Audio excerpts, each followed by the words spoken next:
don't even know how to answer that question anymore. Yeah, who they indeed. Okay. I don't know. Fucking everybody. Fucking everybody, honestly. Like, guys, y'all know me as a generally pretty... I try to be objective, but, I'm also generally, I think, a little more optimistic about the Bengals. At least when I'm not being analytical, I'm generally a little bit more optimistic about the Bengals. And even I am like, after that Steelers game, I don't even know how to... I'm dead. I have no hope left. I didn't even change the fucking... Hold on. This is how done I am with this shit. I mean, I'm here, but I didn't change the thing around. I'm here, though. I'll be here till the end of the time. Yeah, I know, Jim. I'm changing it now. It's because I got everything else done and I forgot to change that part. I had everything else done. I forgot to change that. Oh, well, okay. Yeah. So if y'all recall, the Steelers beat the Bengals 16-10 the last time that I streamed a game. So that's why that was up like that. But Jim, I want to point out, Jim. You predicted 24-14. For once, Jim, you were actually more optimistic about the Bengals than I am. Now, granted, I have them scoring 3 more points than you do, but I have a wider margin of defeat as far as my prediction for this game goes, because I have no faith. None. No faith. I am without faith in this football team right now. Like next year, absolutely. I'll probably be on here all offseason telling you about how, like, dude, they're going to turn it around. They're going to get this done, that done. Joe Burrow's coming back. And here's the thing. With Joe Burrow, this team looked like Super Bowl contenders, at least over the past, before the Texans game. They were going on that run, and it was looking like they could get back to that run. They were beating the Ravens, if you recall. But what happened, and now we're honestly more worried at this point about what our draft position is going to be. Because, Zac Taylor's absolutely this team can still make the playoffs. And I do agree with Zac Taylor. They absolutely can still make the playoffs. But I don't think they will. I think that's pretty much it's outside of the realm of likelihood, honestly. They would have to essentially win out. I think they have room to win one more game, or they have room to lose one more game. And then, yeah. I think they have room to lose one more game, and then if they lose 2 more games, it's pretty much over. Because I think 10-7 is what you need to make the playoffs this year. I don't think 9-8 will do it. So, if the Bengals lose one more game, they can probably handle it and make the playoffs. But other than that, they got to win out. And, I mean, it's like their schedule is fairly winnable. Like, nobody left on the schedule really scares y'all that much. I mean, maybe the Chiefs, but, I mean, the Chiefs don't look like the Chiefs right now. But at the same time, like, with what we saw against the Steelers, what we saw against the Ravens after Joe Burrow went out, like, I have no reason to believe that this team is going to actually take any advantage of any opportunity that's ahead of them. If they do, great. And I'll be here cheering them on while they do it. I hope they do, because fuck tanking. But yeah, that's probably not going to happen. But yeah, my prediction, 31-17 Jaguars. I am not predicting a good game at all, and I hope they prove me the fuck wrong. I really do. I want this defense to come out and play with some fucking pride. But I said it all, last week against the Steelers, and they didn't, so... Whatever. Mikey says, my mom said your wife can call her anytime. No, Mikey, no. No, your mom is not allowed to influence my wife. No. No, because she will get ideas. I also may have told her about the spraying thing because I thought it was funny. But still, no ideas. Your mom is not allowed to influence my wife because she will get ideas, and that's bad. No. No, thank you. No. Okay, hi, Jeff. What's going on, Jeff? What's going on, buddy? Final score, because I didn't change it when I went... I didn't realize I hadn't changed it yet when I went live. NFL gave him the script. Now, if it was the same score as the Steelers game, I don't know. I'd quit. I'd quit. I mean, I don't know what I would quit, because I'm not going to quit being a Bengals fan. That's just not in my nature. I'm not going to quit doing this YouTube channel because, like, it's the only thing that makes watching these games when the season's over worth half a shit, you know? This is the reason why I started the YouTube channel, guys, is because this is what I was anticipating for the Cincinnati Bengals. I was anticipating a lot of years where I was going to need, you know, a community around me to like get through the second half of the season when the Bengals were out of it by like October. You know, like that's what I've been used to as a Bengals fan. So, you know, I was anticipating needing that. Suddenly I start a YouTube channel and they go to the Super Bowl. I mean, you know, I guess it was a good year to pick, but, you know, yeah, this is where it is. Josh Allen, defensive end for the Jacksonville Jaguars. Here's the thing, guys. The Jaguars are like, I don't want to call any team my second favorite football team because it's all Bengals all day and I'm only a Bengals fan. But I definitely kind of have a soft spot for the Jaguars. And the Jaguars have a lot of players I like, so, you know. I mean, here's the thing. Like regardless of what happens in this game, I have no faith that the Bengals are going to actually make the playoffs, even if they do win this game somehow. I mean, maybe they do, and I'll watch them. I'll be along every step of the way if they do it. But, you know, I'll probably be rooting for the Jaguars for the rest of the year. I mean, maybe the Browns, I don't know. They did give Joe Flacco the start, and I did tell Thomas I would root for them if Joe Flacco plays the Ravens, you know. So, I mean, we'll see. All right, so the kick is away, and the Bengals are going to get the ball first, which is kind of cool. And Travion Williams is going to return it from deep in his end zone. And he only gets out to like the 23-yard line. Why did you return that ball? That was stupid. What a stupid thing to do. Jake Browning is coming out. All right, Jake Browning. Let's do something. Please. Got T. Higgins back. T. Higgins. Maybe you see more out of him, hopefully, than you've really seen all season. And then Jamar Chase out there, Tyler Boyd. You've really got like the whole stack of wide receivers. Like, you know, their weapons are healthy. Damn shame Joe Burrow's not. But, like, the offense, other than Joe Burrow, the offense is, like, you know, the full starting cast. So, you know, we'll see. We'll see what happens. I will get through the rest of your comments here in a second. But Joe Burrow is going to take the shotgun snap, and he's... fuck. Jake Browning. Oh, God. I still haven't even mentally accepted it, I don't think. Nope, Jake Browning hands the ball off to Joe Mixon. He got 4 yards. Cool. 4 yards. Oh, God. Ah, man. I see Joe. I'll get to you here in a second, Joe. All right. Jake Browning hands the ball off once again. Oh, no, this time to Chase Brown, who's getting some action. That's good to see. But he only gets like 2 yards, so that didn't work out. I'm not sure what the hell that was. Maybe the Bengals win 16-10. No. There's no way, Mikey. I mean, well, I don't know. If they're going to win 16-10 is about the only way I can see the offense get anything done, but I don't know. Why are you bothering watching then? Because it's my favorite football team, Jim.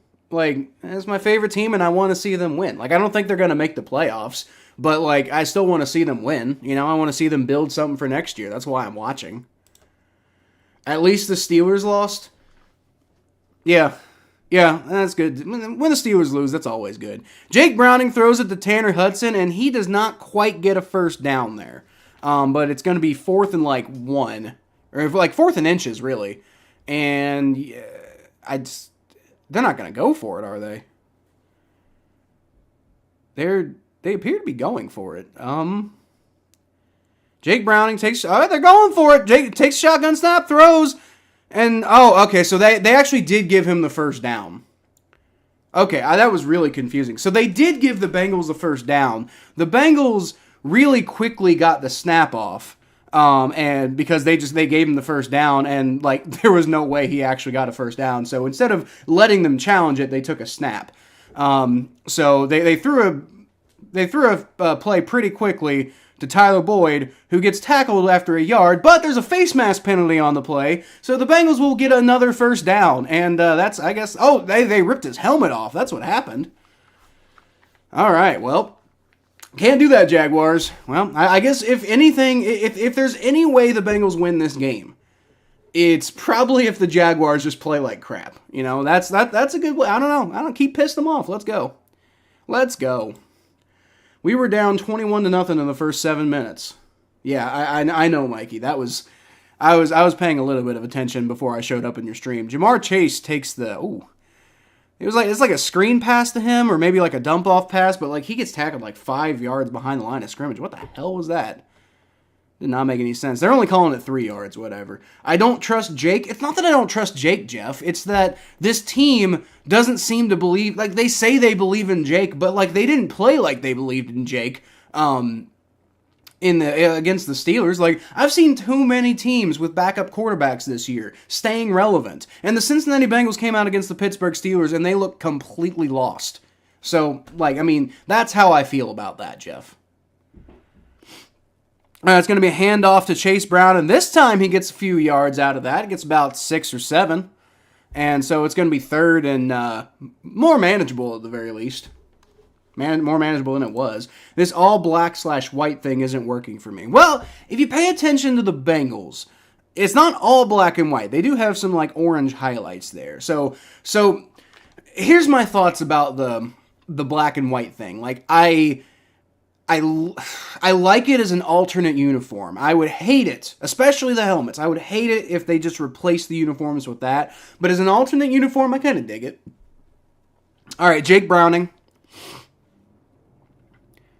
He's going to take the shotgun snap, rolls back, throws, and that is caught by Jamar Chase, but defender is immediately on him, and he picks up about 3 yards, and it's going to be 4th down. All right, well, so much for the offense doing something with all that field positioning they had.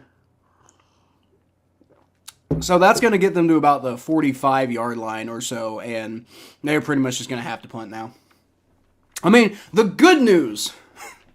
If there is good news, the good news, sort of, is that they, if they punt... Oh, they're going for it again? What the fuck? Okay, hold on. 4th and 3. I don't... Ooh. Hold on. Okay, they're going for it. Okay, Jake Browning, looking around, got good protection, and he's going to get sacked. Fuck. Sacked at the 50, and the Jaguars are going to take over there. Yep, all right, that's pretty much how I expected this game to go. That's about how I expected this game to go. Yep, and the Jaguars fans are like, yeah, we got it done, woo!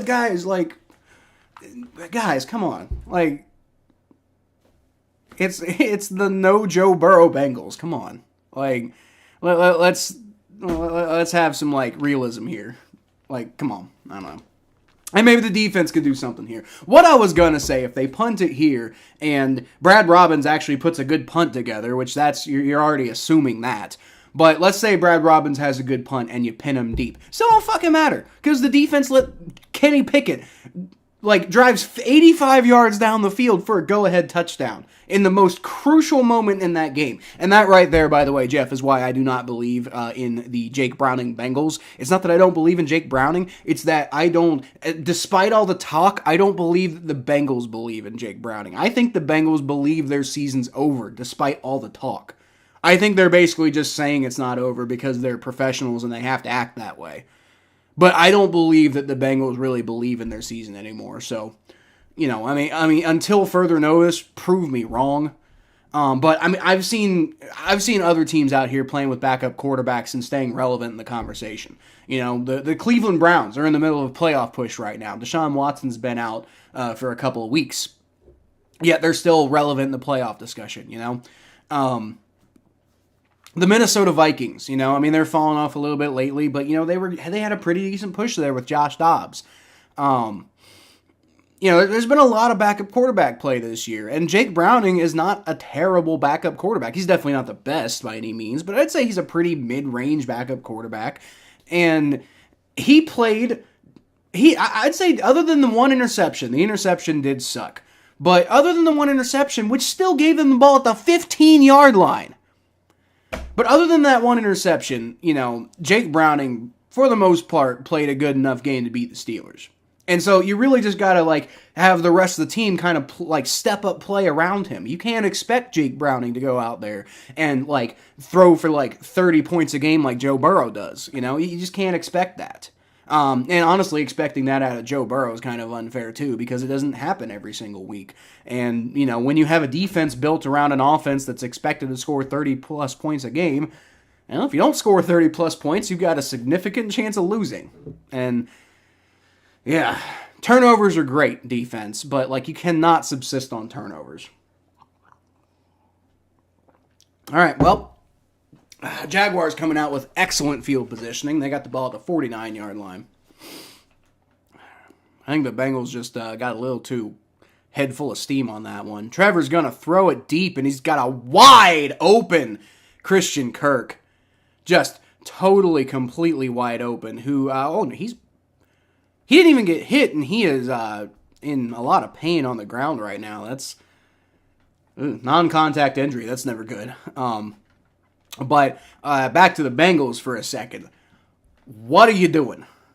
They just left him wide open. There was nobody covering that entire side of the field. Maybe Jordan Battle was supposed to get over there faster, and he didn't, which is concerning because I've been clamoring for Jordan Battle to be starting all year, and that's not a good look if he was supposed to be over there. But either way, how is it only Jordan Battle's responsibility to be on that entire side of the field? Like, I don't know. But, yeah. Okay, so I don't know what's going on with Christian Kirk, but Trevor Lawrence is taking his helmet off, and they're, like, kneeling up in the huddle, so I don't know. I don't know what's going on with that, but, yeah, this is what I'm talking about with the defense, man. Like, they're theoretically really talented, but they are so bad at allowing explosive plays. They just let teams matriculate down the field constantly, and they've subsisted off of getting like turnovers and stuff, off of like, holding teams to field goals instead of letting them get touchdowns. And like, yeah, that works to an extent, but at the same time, you're playing with fire when you do that. And when it doesn't work, you look awful, which is what they've looked like the past few weeks. Like they've been getting caught sitting on their hands. And I'm hearing Lou Anarumo is in line to get like a head coaching job next year. And as much as I appreciate everything that Lou's done so far, and as much as he's really proven me wrong when I was like really like kind of really, let's call it underwhelmed that we signed Lou Anarumo as our defensive coordinator when Zac Taylor took over the job. The defense is really underwhelming now, let's just say that. So, if I wouldn't want to fire Lou Anarumo by any means, because like, what a way for the guy to go out when he like had a defense that helped us go to the Super Bowl, Like, I mean, at the end of the day, don't forget that, guys. Like, that 21 Super Bowl run, it's not like the offense was just like destroying everybody in the playoffs, Like they had a big game against the Chiefs, and even then, like they had to, put it together in the second half because they had a terrible first half. But, the defense held it down enough for them to have that second half comeback. And then, the Raiders game, it was, kind of a mid game from all sides, but at the end of the day, the game was won because Jermaine Pratt intercepted Derek Carr. And then Christian Kirk's walking off the field. It is under his own power, though, so that's good for him. Limping, though. Hopefully he's okay. But yeah, the Titans game, Joe Burrow got sacked how many times? Defense helped him win that game. The Rams, the Super Bowl, they didn't win, but they had a chance because the defense was playing really well up until the very end. All right, that's going to be Calvin Ridley's going to get an end-around handoff, and he's just going to get like 10 yards because this is the defense. Look, man, this defense is too talented to be playing like this. That's all I'm saying. This defense is just way too talented to play like this. And this is why I feel like they've quit. I'm not trying to accuse professional football players who like are passionate of actually quitting, but it sure looks like it. It looks like they believe their season's over. And the thing is, I don't know why on earth. Like, Trevor Lawrence going to hand the ball off to Travis Etienne, and he picks up like 4 yards. Not great tackling there, but somebody brought him down eventually, I guess. But like, I don't agree with fans wanting to tank. but I sort of get the thought process. Like, I saw somebody on Twitter describe it as like, like in F1, you want to like have a constant rotation of like, like good tires coming out. And you want like the best tires to go on your squad, and that's great and everything. The difference is, like what tires you're getting are kind of a crapshoot because nobody really understands the draft. Cheeto Awuzie with a really nice tackle there on Calvin Ridley. Nice job. Nice job. And he does pick up like 3 yards, but that's really good tackling there by Cheeto. Good to see him back in form. Unfortunately, I do believe Cheeto is probably done with the Bengals after this. Not that I think Cheeto is necessarily hoping to. I don't know if he wants to move on necessarily. He may not. I'm not reading the tea leaves there. What I am reading is the fact that like the Bengals are going to have a lot of contracts coming up. They have a lot of great secondary depth right now because of the young guys. So I don't think Cheeto is going to be back next year unless he takes a massive pay cut, which I don't know why he would. All right, shotgun snap for Trevor Lawrence. Good pressure by DJ Reader, but he can't bring him down. Jermaine Pratt's going to come over, and he's going to take him down, so the Jaguars are going to be held to a field goal attempt. Although Trevor Lawrence is going back on the field, so I don't know. Maybe they're not. An awful aggressive game if the Jaguars go for it on 4th down as well. Like, did like Doug Peterson and Zac Taylor get together before the game and just agree not to punt? Yeah, they're going for it. I don't know. Maybe they understand that this isn't really a very consequential game, so they just want to put on a show for Monday Night Football or something. I don't know. This is weird. All right, they're going for it, and Trevor Lawrence, he's going to get the first down. Did a quarterback sneak, and the Bengals just weren't ready for it. Terrible. My God. What the hell? I think that was B.J. Hill who just got caught off guard there. Yeah. B.J. Hill and DJ Reader kind of came at it from the wrong angle too. But, man, how are you not prepared for that one, man? I don't know. Jaguars got the ball 1st and goal now. This is what I'm talking about with the defense. They just don't stop dudes. They just kind of bully them, and there's a touchdown. Travis Etienne gets the end around handoff and touchdown Jaguars. All right. But that's what I'm saying, man. Like the Bengals defense, I think they have this like thought process that they can like bully other teams into like making mistakes, and they just kind of subsist off of those mistakes. But like the Bengals defense is not intimidating right now, and because of that, you're kind of just out there letting them do whatever they want. I don't like this at all. All right, kick is up, and it's good. All right, well. Oh, God. Yep, that's where we're at with this one, y'all. Now, granted, the Jaguars had excellent field position there because they decided to go for it, but I don't know. I feel like the defense could have done more than that. And the green kitty goes meow. Indeed, the green kitty goes meow. Green kitty's probably going to be going meow a lot tonight. Hey, look, a bunch of comments that just now showed up. Great. Kyle, I kept saying Derek Carr every time Jameis was in. Yep, I know. Yep, I got the same problem, Mikey. I don't say it every single time, but I definitely said it at first. I was like, Joe Burrow's getting on. No, it's not Joe Burrow. I wonder if the King of Streams, Tom Grossi, is going to do one of his famous raids. That'll pump up your viewership and subscribers. Probably not, Jay. Tom's already raided me twice. So I'm not saying it won't ever happen again. But I would imagine, like, he might raid me again next year. But, like, he tends to try to spread it around a little bit. And, he just raided me, like 5 or 6 weeks ago. So I don't think so. I mean, that'd be cool. I'd be happy to have his people show up and stuff like that. But yeah, probably not. Maybe next year. Maybe we'll see him again next year. Why does Dennis Allen have a job? Dennis Allen has a job, Mikey, because I mean, like, who else are you going to put in there, honestly? Like, I mean, here's the thing. Like, if you fire Dennis Allen mid-season, why are you firing Dennis Allen mid-season? Like, the play, he doesn't, it's not like an Urban Meyer situation where he's just, like, totally toxic and, like, you know, he's like, killing everybody around him with just, like, this toxicity. You know, people generally seem, from what I can tell, they seem to generally like Dennis Allen. So, I mean, like, you know, if you believe you still have a chance at the playoffs, then you just keep Dennis Allen in there because, like, you know, he's gotten you this far and you give him a chance to make the playoffs.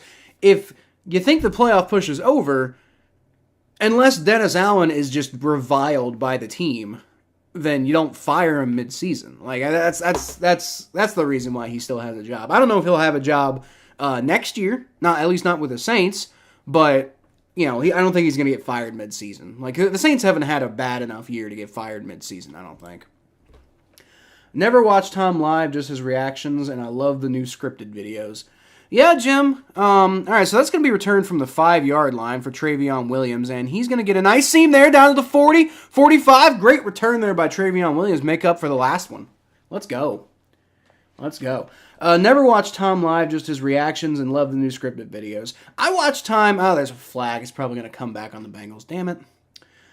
But his reactions, I watch live for the reactions, I think is the main thing. Holding on the Bengals. Yep, they're pushing them back. The scripted videos, I think the scripted videos are all right. I like the...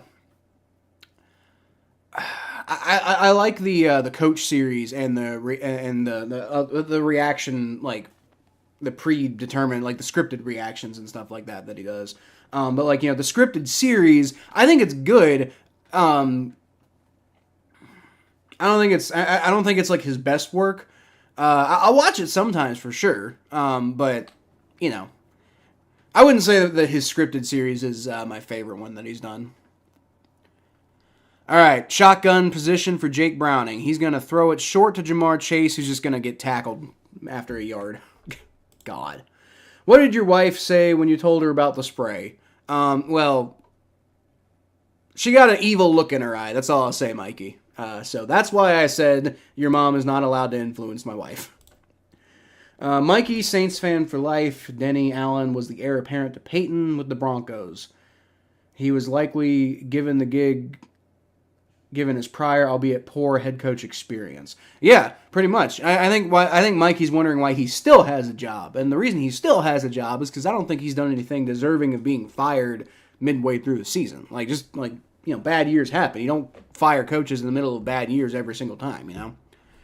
Jake Browning throws short to Joe Mixon, and hey, he breaks free. He's down to the 30, 40, 45. Nice run by Joe Mixon. Hey, we got an explosive play, y'all. There we go. That's worth watching for right there. Hey, you know what? Maybe the offense does something and, you know, pumps some life into this football game. You never know. The Saints suck. They miss Breeze. Well, honestly, Jim, they kind of sucked with Breeze at the end. So, like, I don't know if they miss Breeze. I think they miss Breeze's prime. And I'm sure, like, the fans miss Breeze because, like, he's a New Orleans hero and everything. But as far as football play goes, I don't think they miss at least the most recent version of Drew Brees all that much. That's just my personal opinion. I know I wouldn't. I'd be about done with him by the time he left. All right, it's going to be a handoff to Chase Brown. He breaks a tackle, gets down to the 40, and that's a first down. It's another first down. Offense is moving. Hey, look, running the ball works. Maybe do that more.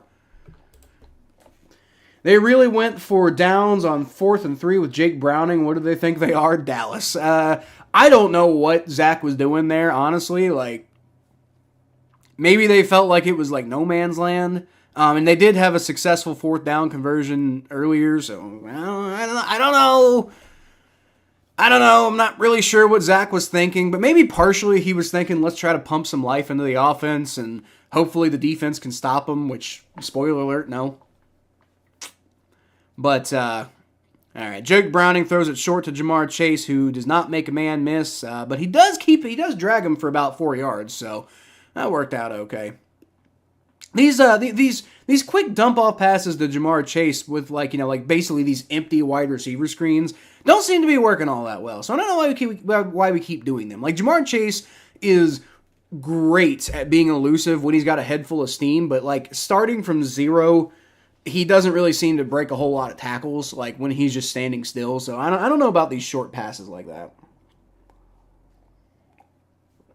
All right, from the 35, the Bengals are in field goal range, y'all. We might get a score. All right, it's going to be an end around to Jamar Chase, who's going to throw it back to Jake Browning, who just gets immediately tackled, and now they're going to be out of field goal range. What the hell was that? It was one of those like, hey, wide receiver takes the ball and tries to throw a big pass or whatever, and the play just totally broke down. There was no communication from the Bengals at all on that play.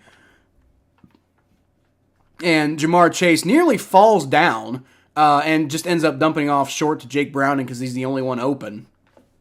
And he just gets, like, hit in the backfield. So, like, now it's 3rd and 13 and we're out of field goal range.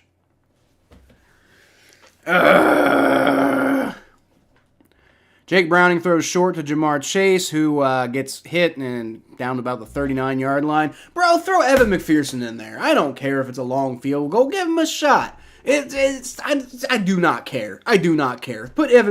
Give Money Mac the shot. I want to see Money Mac hit the field goal, man. Come on. It's 4th and 10 from the 39-yard line. You ain't doing anything with that. Give Money Mac the shot at what would it be, like a 58, 59-yard field goal? That's what they're doing. Cool. Thought Dallas just screwed up in the playoffs. Huh? I mean, what, you mean last year? I mean, okay. They'll get another shot. Joe, I know you sent this a while ago, but I will respond to that in a second. You're probably not even listening anymore anyway. All right. Money Mac, the kick is up. That one might be good. 57-yard field goal attempt, and oh no, it bounced on the crossbar and went out. Oh boy. Man, that had the accuracy and just barely not enough leg. Man. Well, that's pretty much about how I expected this game to go. Yep. All right. Well, that's oh boy, it is really tough. I understand, I think, to an extent, why fans root for tanking, because it's really hard when your team has no chance and you want to root for them. It is very difficult. That said, put your big boy britches on and just be a damn fan, man. Stop rooting for tanking and trying to justify it by being like, better draft pick. Well, you know what? They can get a good draft pick if they're picking 17 to 20. They can do it, Like they can have a good draft pick picking a little bit later because people do it all the damn time. And plus, wouldn't you want the players who are on your team? Obviously, not all of them are going to be around next year, but wouldn't you want the players on your team to have some momentum and some feel good? Like, hey, we overcame that big thing. I think that's more valuable than having picking 10 or 12 spots earlier. I really do, because I mean honestly, you could get that pick wrong. So that's why I don't think tanking makes any sense. And that was what I was going to say earlier. It doesn't make any sense from a fan perspective. For me, I don't get it. Unless you're just soft and weak and can't handle rooting for a team and then being disappointed when they lose. I mean, if you can't handle that, then get out of here. It's like earlier when Jim was like, well, why are you still watching, Kyle? And I'm still watching because I ain't soft. That's why I'm still watching. This is my favorite football team, and I've watched them through way worse seasons with no hope on the other end. I remember back in the late 2010s. When the Bengals were clearly bad, weren't going to be competing for the playoffs, but it's Joe Burrow was still a few years away, and we had no idea that was coming. So I mean, you just watch, hope that maybe they put something together, but expect probably that they won't, and you just deal with it. At least on the other end of this, we know Joe Burrow's coming back next year, and he's expected to make 100% recovery, and everything we saw from this year was that they looked like, potential Super Bowl contenders at some point during the year before Joe Burrow got hurt. They got off to a rough start, but they turned it around. They looked like they were putting it all together. They were about to go on a run, and then Joe Burrow hurt himself against the Houston Texans, and, next thing you know, season's basically over. Mikey, you're depressed? Well, I have evolved beyond depression, I think. I'm just kind of laughing at this point. I was telling Joe earlier, Trevor Lawrence going deep, and nice play to knock that away by Jordan Battle. There you go. But I was talking to Joe about this earlier, but fuck, I don't remember what I was talking about now. Hold on, I could probably go find it. But what was I even talking about? My brain is so gone at this point that I just. You're depressed, Mikey. I'm beyond depressed. I have evolved beyond depression. I already said that, but that's where I'm at. New game. Take a shot every time the Bengals throw a screen pass that amounts to at least 3-yard gain. You won't get very drunk. Oh, less than a 3-yard gain. Yeah, you'll get pretty drunk doing that.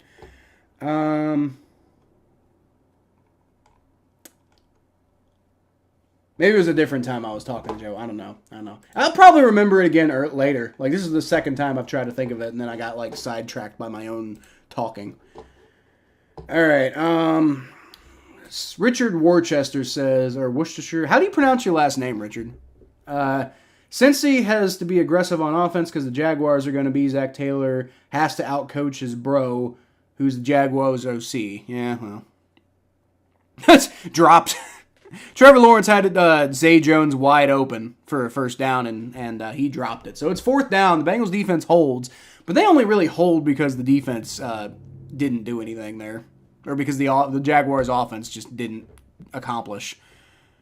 Like, Logan Wilson did not play good coverage there at all. Zay Jones just dropped it. Not like there was good pressures. Trevor Lawrence just threw a bad pass. Not a horrible pass, but bad enough for Zay Jones to drop it. So, as far as out coaching goes, yeah, pretty much this is going to be on Zac Taylor to out coach Doug Peterson into a win. That's the only way I can see that we win this game, is if somehow Zac Taylor out coaches him, which right now he's not doing. I wouldn't say, hey, look, Charlie Jones on the punt return coverage there. Good to see him getting in there, but he fair caught it. But yeah. Not to say that all of this is Zac Taylor's fault or anything like that, but he's definitely not proving to be an asset right now, I think is the thing. Like I feel like Zac Taylor's done an incredible job of taking advantage of like crafting like a whole plan around Joe Burrow and taking advantage of having a quarterback like Joe Burrow in the fold. I feel like Zac Taylor's done an incredible job of taking advantage of that. Because when Joe Burrow's in there, the Bengals way more often than not look like Super Bowl contenders. But I think you're seeing the deficiencies of Zac Taylor. He's not the kind of guy who can take trash and turn it into gold. Like, he's not that kind of coach. He's the kind of coach that can, really kind of strategize if he's got the right weapons. Chase Brown looking really good on some of these runs, too. That's like a 7-yard pickup there, making a couple guys miss. But I think Zac Taylor's not the guy who's, like, the Bengals are never going to win the Super Bowl, and you're going to be like, oh, yeah, man, Zac Taylor's the reason they won that Super Bowl. But at the same time, I don't think the Bengals win the Super Bowl without Zac Taylor, or at least somebody who does similar things to Zac Taylor. And I think a lot of coaches, see Mike McCarthy with, Aaron Rodgers. I think a lot of coaches aren't necessarily going to know how to really take advantage of the opportunity they have. And I think that's one thing that Zac Taylor is elite at doing. There is no opportunity right now. That's the problem. Oh, God, Chase Brown. Speaking of lacking opportunity, he just got taken down fully in the backfield. Now it's going to be like 3rd and 5. It was 2nd and 2. Now it's... we can't make the playoffs. Are you actually mathematically eliminated, Mikey? No, I'm not aware that you're mathematically eliminated, but you might be. I don't know. No, you can't possibly be. Not in the NFC South. There's no way you're mathematically eliminated. 0-5 in the red zone last week. That does suck. Like, there's problems. I think it's systemic problems, and you might need a new coach. Dennis Allen might not be the answer, but I don't think you fire him mid-season because, that's not going to solve your problem. Like, you don't solve the issue by firing Dennis Allen mid-season.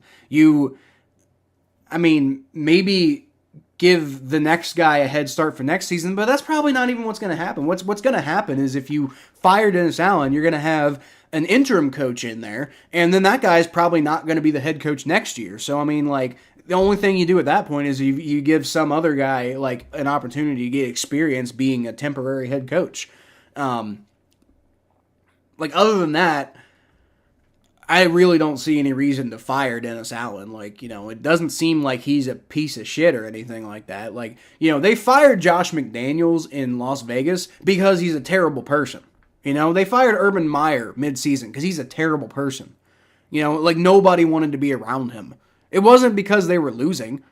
Teams don't just fire guys mid-season because the team's losing. Because at the end of the day, once you've lost enough, there's no point in firing the guy mid-season. Like, unless the locker room is just completely boiling over. But I mean, if the locker room likes the guy, they'll understand if you got to fire him at the end of the year because the results weren't there.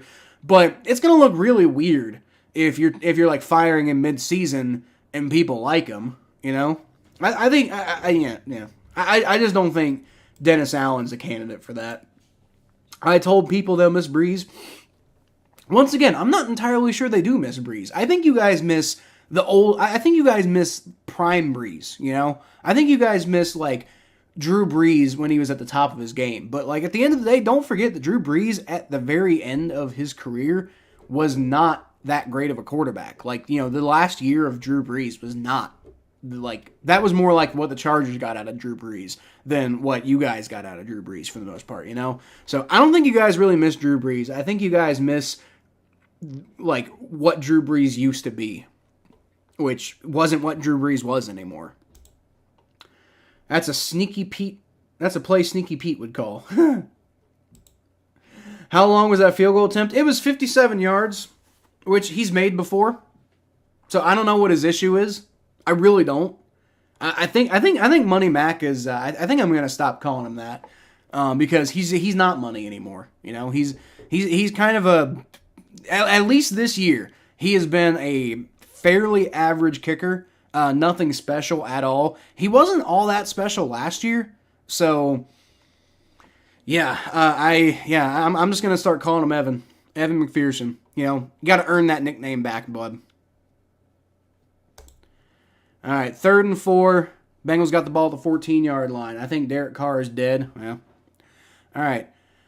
Throws away, and that's a great catch by Jamar Chase. Not the best throw by Jake Browning, but they do pick up the first down. All right, so our offense is moving. Come on, boys. Come on, boys. Let's go. Come on. You can do it. You can do it. If they get a touchdown on this drive, then they're tied with the Jaguars, man. So I don't know. I'm not saying anything's going to happen from that. I'm just saying, don't forget the Jaguars get the ball after the half, too. All right. Jake Browning going to fake the handoff to Joe Mixon. He's going to throw. Trenton Irwin's open. That was a good throw right there. He was on the run and everything. There you go. That's another first down. Let's go. That Jake Browning, Trenton Irwin connection, that's special. I will say, if there's one thing I recommend people doing from a fantasy football perspective the rest of the season, pick up Trent Irwin. In fact, I think I'm going to put him in my waiver wire stuff next week. But pick up Trent Irwin. Please, for the love of God, pick up Trent Irwin in your fantasy league. Because he has a great connection with Jake Browning. I foresee him making big plays every single game for the rest of the season as long as he's healthy. Joe Mixon, shotgun snap, handoff. Jake Browning throws to Tyler Boyd, and he misses him. He's wide open, and he's behind the line of scrimmage. What the hell was that, Jake? Good God. That looks like if I went out there and threw a fucking football. And I'm not saying, I would be capable of, actually, probably if I tried to go out there and throw a football, I'd probably be on my ass. And he had good protection, I'd still be on my ass. But, if I did manage to get a throw off, it'd probably look something like that, I guess is kind of my point. That wasn't even really in the vicinity of, where you want to throw the ball for a wide receiver. Jake Browning, shotgun snap. He's going to throw. It's caught. Tanner Hudson breaks a tackle down to 25-20. 19-yard line. There you go. Offense is moving. This is what I'm saying about Jake Browning, man. He's got the tools. Jake Browning's got the tools. He hasn't put it together enough, and the offense isn't really very consistent around him. Ooh, there's a Jaguars player hurt on the field. It's Andre Sisco who is hurt. He's just laying on the field. I hope he's okay. I mean, he's not, laying on the field unconscious. He's just on the field. But what happened? All right, Tanner Hudson catches it, breaks the tackle, runs right through Andre Cisco.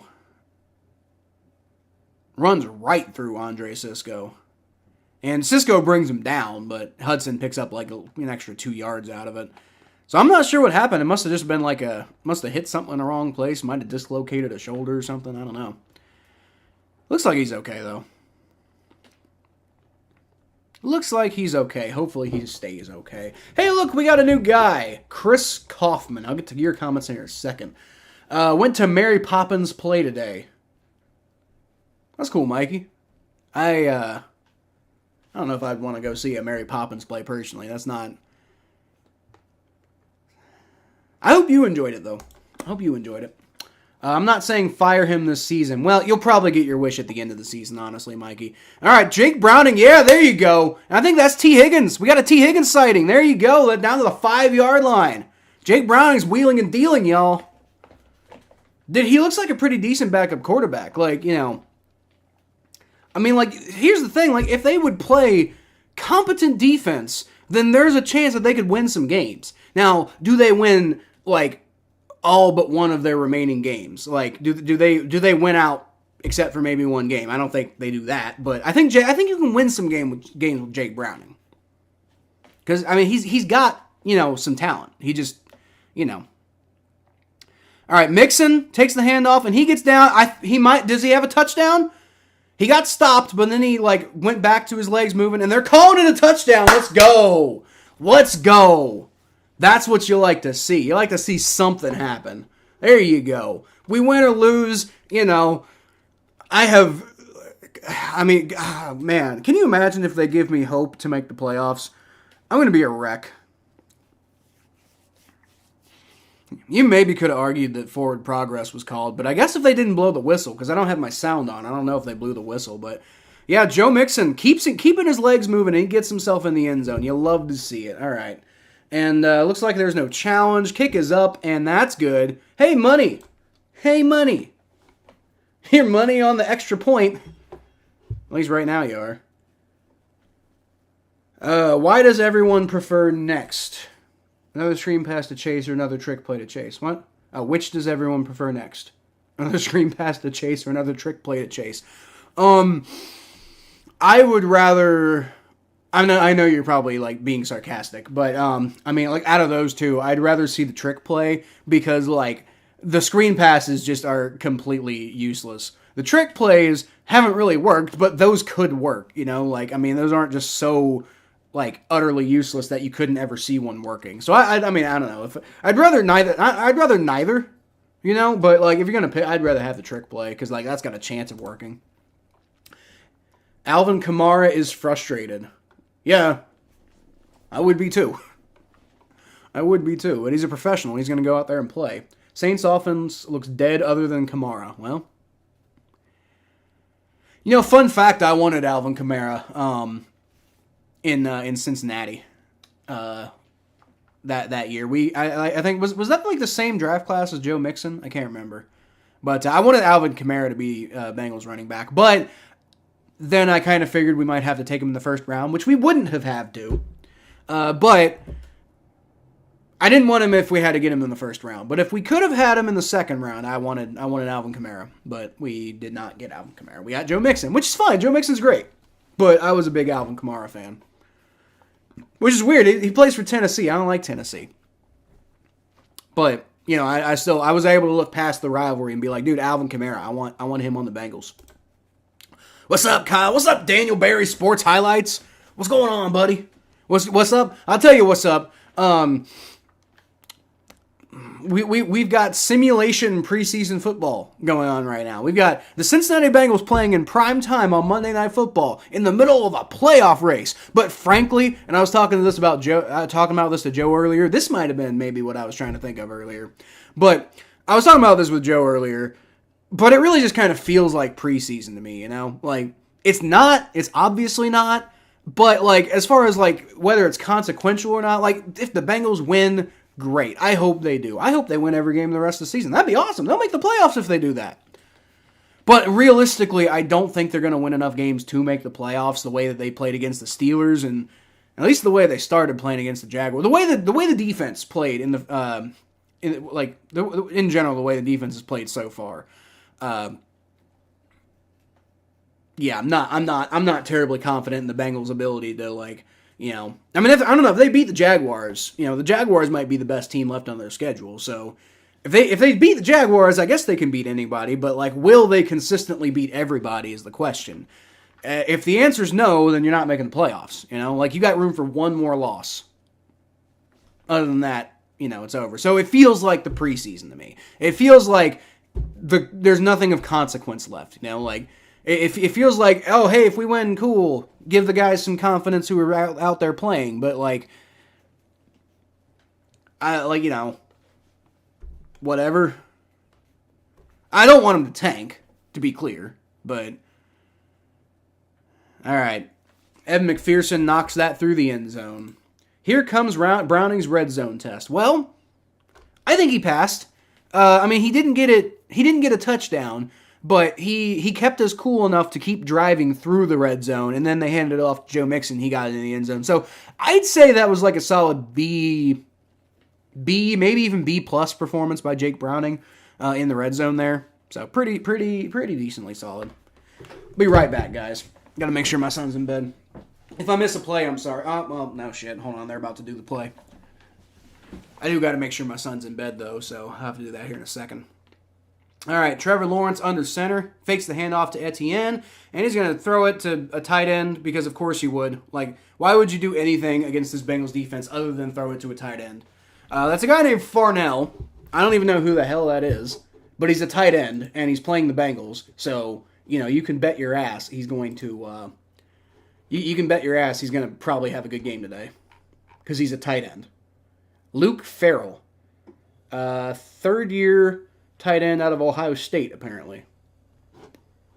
I've never heard of him. And I live in Ohio, where Ohio State fans won't shut up about anything. So if I've not heard of him, that's saying something.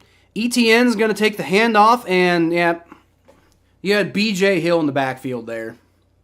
B.J. Hill in the backfield cannot get a tackle. And they pick up the first down. Good God.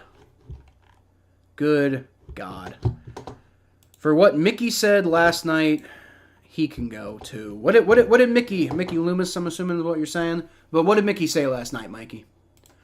NFC South is the most boring. Winner ends up 8-9. I do believe that's going to happen, Jim. All right, it's going to be another handoff, and once again, you know, tackling, man. They get him for, like, you know, they maybe give him like 2 yards, and he ends up getting 5 yards because nobody wants to bring him down. Touchdown Mixon. Whee. Hopefully the defense can do something. Good job, Joe. Yeah, Joe Mixon that was a great effort by Joe Mixon there. Joe Mixon, you can tell, gives a shit. He really does. I love Joe Mixon. I hope he sticks around for a while. Well, hell, at this point, you might get AK. No, we won't. We're not going to bring Alvin Kamara in. I mean, he might leave the Saints, but he's not coming here. Like, you know, we got Joe Mixon, and we're not gonna have Joe Mixon. Evan Ingram gets a screen pass. Nobody can fucking tackle once again. And also, Evan Ingram, fun fact, is a tight end. Hey, there's a flag on the Jaguars though, so that's gonna come back. You know, the defense can only actually do anything if the opposing team implodes. Good to know. Preseason was better than the regular season for my team. Well, technically, you got more wins. So there's that. Don't care if they win or lose. I just want to see if they can fix these holes in the secondary and improve the run game. I kind of agree, Chris. I mean, I do kind of care if they win. I kind of care. You know, I'm watching. I'm rooting for them to win. I hope they do win. But, yeah. Trevor Lawrence shotgun snap on 2nd and 14, and it's going to be Evan Ingram again, and he gets like 10 yards there. Maybe 9. It's 3rd down. They can get off the field here, but I have no faith that they will, because they're just going to throw it to Evan Ingram or some other tight end again. 3rd and 6, by the way. College football playoffs are full of crap. Yeah, I heard about that with FSU. I don't watch enough college football to really dissect that, but yeah, it does suck. At least Ohio State didn't make it. Michigan's number 1. I find that funny. That's going to be offsides on the Bengals. Oh, man. They threw a flag. Jaguars are pointing at the Bengals, and it's on the Bengals. The Jaguars were pointing at the Bengals, and the Bengals weren't really trying to fight it. They were just looking very upset. It's a neutral zone infraction. Come on, Trey. It was on Trey Hendrickson. Tried to jump the snap. All right, 3rd and 1. They still can get off the field, but they got to play like lights-out defense on this play, and I just don't see them doing that. He said we were good in the red zone for the last 17 years, no duh. Well, yep. I mean, when you had Drew Brees, you had something going on there. All right, 3rd and 1. Jaguars are at the line. Trevor Lawrence is under center. They're probably going to try to run it here. It's a quarterback sneak, and he fucking gets it. It's a whole yard. And Trevor Lawrence just dives forward and gets it because nobody on the Bengals defensive line gets any push. They can get pressure, but they don't get push. Horrendous. Dude, the Bengals defense is a fucking joke. They really are. The Bengals defense is an embarrassment. With all that talent, you got B.J. Hill and D.J. Reader and Sam Hubbard and Trey Hendrickson and Logan Wilson and Jermaine Pratt, Cheeto Awuzie, man, like, dude, this is a star-studded cast. Maybe the secondary isn't so much, and Travis Etienne, there you go, gets 11 yards on a run. You've got this, what should be a star-studded defense, and you're an embarrassment. The only thing I can think of is that, Lou Anarumo doesn't know how to use these guys. Like, he had this defensive strategy. Lou Anarumo had this defensive strategy that worked really well for a couple of years. And now that the NFL's figured it out, it's over. And it's going to be a handoff, and hey, they stop him for like a 1-yard pickup there. Wow. Whoop-de-fucking-do. 2nd and 9. They're almost in field goal range already. That's the thing.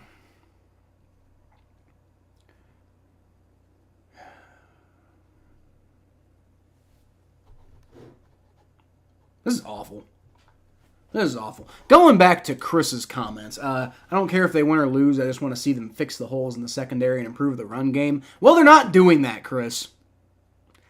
Shotgun snap for Trevor Lawrence. He's going to throw it. It's caught. Zay Jones on the sideline.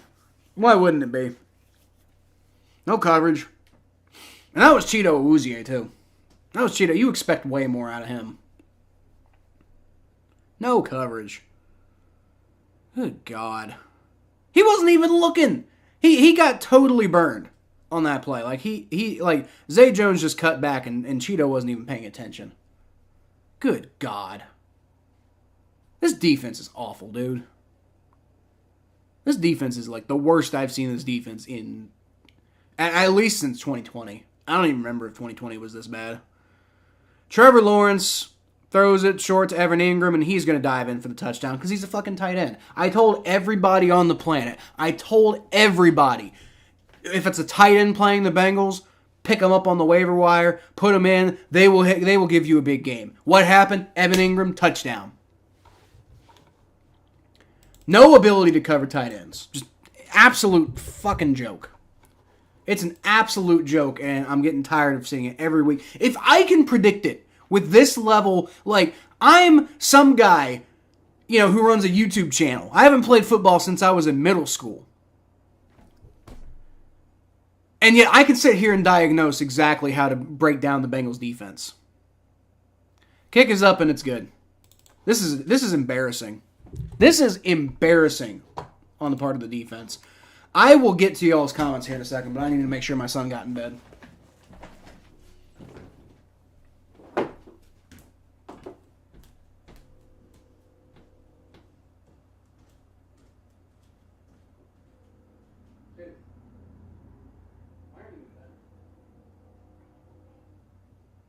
Murphy, the light is on. You're reading and not sleeping.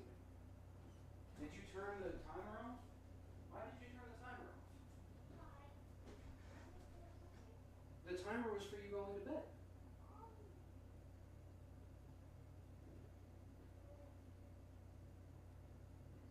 You gotta be more on top of that. Alright, well, good night.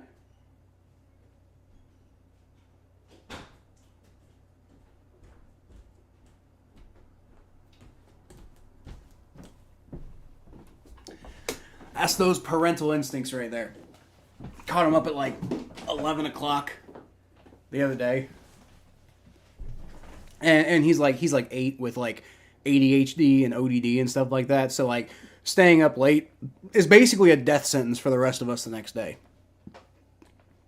So, when I caught him up at 11 o'clock one time, I was like, bro, are you kidding me right now? I never wanted to be that parent, but like he's so regimented with the way that his brain works that I have no choice, I have to be that way. For a while, it's a shame that Florida State was left out. The media has bagged on the ACC for ages, thus hurting the league's reputation. The narrative worked against FSU. Well, there's that, and there's also, I felt like part of it, again, not a college football expert by any means, but from what I read, didn't like their quarterback, Jordan Davis, is that his name? But like their quarterback got hurt, right? Like, so maybe that was part of their thought process. Like, I think it was like FSU went out and they like won even with their backup quarterback. And that was like, really cool and everything like that. But like, is that maybe why they like, didn't want to give them like, cause it's all based on rankings, right? Like if I was doing power rankings in the NFL, and a team had a backup quarterback in, like, let's say the Chiefs, right? They lose Patrick Mahomes and they got like Chad Henne in there. The Chiefs win the next week. I probably still wouldn't have them in my top 4, Like, I'd probably still be like, well, cool. Chad Henne won you the game. He might win you a few more games. But like, y'all just lost Patrick Mahomes. It's probably not the Super Bowl year for you. Kind of like the Bengals and Joe Burrow, Even if the Bengals did go on this big run, I would not be putting them as Super Bowl contenders without Joe in any way, shape, or form. So yeah, that's pretty much where I don't know, but that's also kind of not fair to the guys who fought really hard to try to like overcome the loss of their quarterback. Hard to say, I don't know, but anyway, it's 14-7, and it's looking like Jake Browning's going to have to come out here and drop like 30 on the Jaguars to have any hope of winning. Which, as much as I think Jake Browning is a decent backup quarterback, I have no faith that he's going to do that because he's not that kind of player.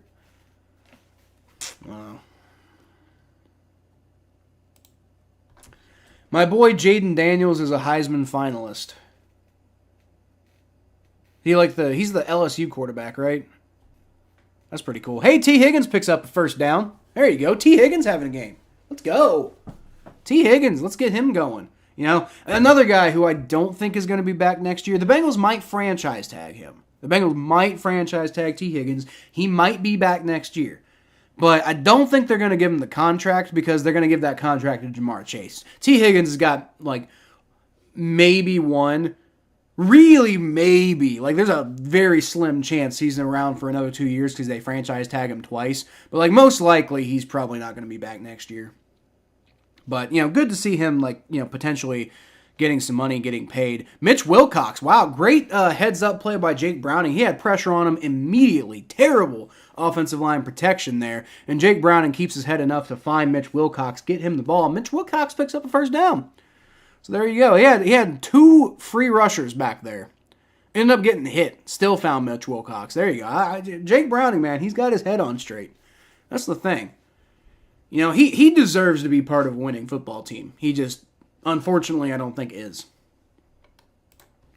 Browning stat-wise is awesome. 12 for 13 for 125 yards. Yeah, dude, he's a good quarterback. He's a good backup quarterback. He's got a lot of potential. And here in a second I'll say that, but it's going to be a handoff for Joe Mixon. He's going to pick up like 7 yards there. There you go, right up the middle.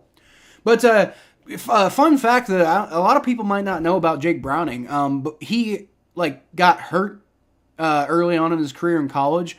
But before he got hurt, he was the kind of guy who was projected to be a first round pick at quarterback. Now, this was early in his college career, so he would have had to sustain that success to actually be a first-round pick. But he was one of those guys who people projected, like, yeah, we'll probably be seeing him like a higher draft pick here in a few years. And he got hurt and never really recovered from it. All right, Joe Mixon, handoff. That time he only gets about a yard. Well, never seen a Wouzier not even turn to make a play. Well, he did turn, Chris. He just, I don't think he was paying attention. That's the thing. I don't think he was paying enough attention. Like, he did turn when he saw what happened, but he was way too late on the uptake. You have Evan Ingram in fantasy? Well, there you go, Mikey. That was a good choice to play Evan Ingram in fantasy this week, because I guarantee you he's not done. I guarantee you he's going to have more, he might have another touchdown, honestly. He might have 2 more touchdowns. The way the fucking Bengals play. All right, 3rd and 1, Jake Browning, shotgun snap. And he's going to roll out to his left. He's going to throw. He's got Joe Mixon. There you go. Wide open Joe Mixon, too. And that's another first down. Hey, you know what? You never know. You never know. Maybe this offense, does something spectacular with Jake Browning. He's definitely he's looking like, I hesitate to say this almost, but he's looking like about 75% of Joe Burrow right now. I'm not saying he is 75% of Joe Burrow, but you know what he's really lacking? He's really lacking Joe Burrow's mobility, lacking probably a little bit of his pocket presence. Tyler Boyd with the end-around handoff, he picks up about 4 yards. Jake Browning, he's lacking some of that pocket presence. He's lacking a little bit of that mobility. Frank Pollock just got tackled on the sidelines. He's lacking some accuracy, So, he's not as good as Joe Burrow, but he does. He's got a lot of the same tendencies as Joe Burrow, and he's having similar success right now, especially with what we saw. This is kind of like Joe Burrow right before he turned it on this season, right? While he was still kind of struggling because of the calf and everything like that, that's kind of what Jake Browning looks like right now. Oh my God, Tyler. So Browning throws and it's tipped, but it tipped directly to Tyler Boyd, who's open enough to catch the ball, and he could have gotten the first down, but he drops it. Tyler Boyd's hands, at least the last couple weeks, have not been much of anything. Yeah, Tyler Boyd could have caught that, and he just... Great play by 34 there to get his hands up. But Tyler should have gone for that, man.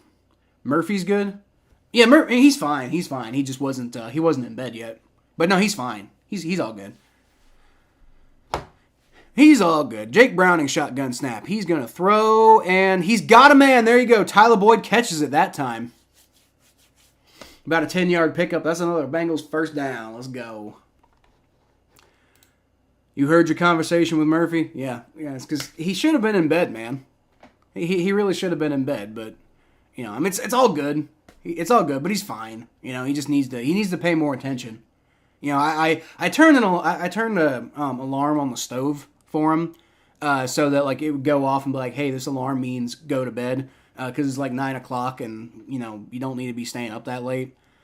But I think he might have just turned it off and forgot what he was supposed to do and just went back. I mean, he went back to reading. At least he wasn't trying to play video games or something. But yeah, I'm not mad at him or anything like that. I just wanted to let him know, hey, this is you're 8 years old. You only have so many responsibilities, but this is one of them.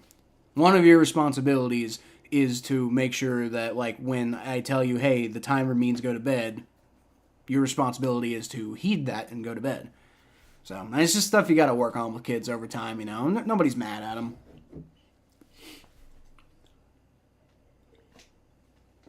Oh, boy. Hey, look, the Pro Bowl. Something I might actually be interested in this year.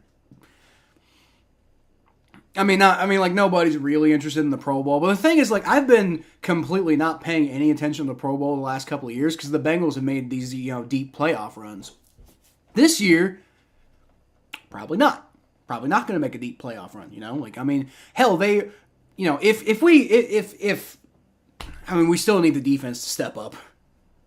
Jake Browning is playing good enough to beat the Jaguars right now, but, it's not going to happen if the defense doesn't fucking step up.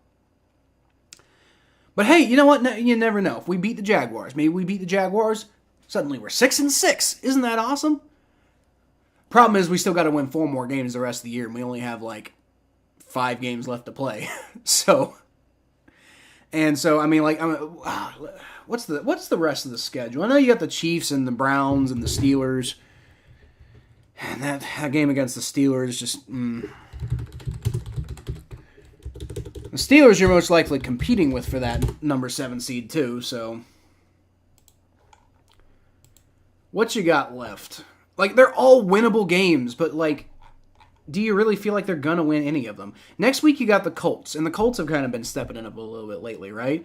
And they're, maybe potentially pushing for a playoff spot like the Bengals, and that one could be a pretty tough game, That's another one of those things. You got, like, they got a backup quarterback in there. I thought that they were, like, maybe not Super Bowl contenders, but, like, legit contenders with Anthony Richardson. And then, like, Gardner Minshew comes in. It's like, well, that sucks. But then Gardner Minshew plays pretty decent, Some bad games, but some good games. And that's just another example of, teams keeping it together with a backup quarterback. The Vikings.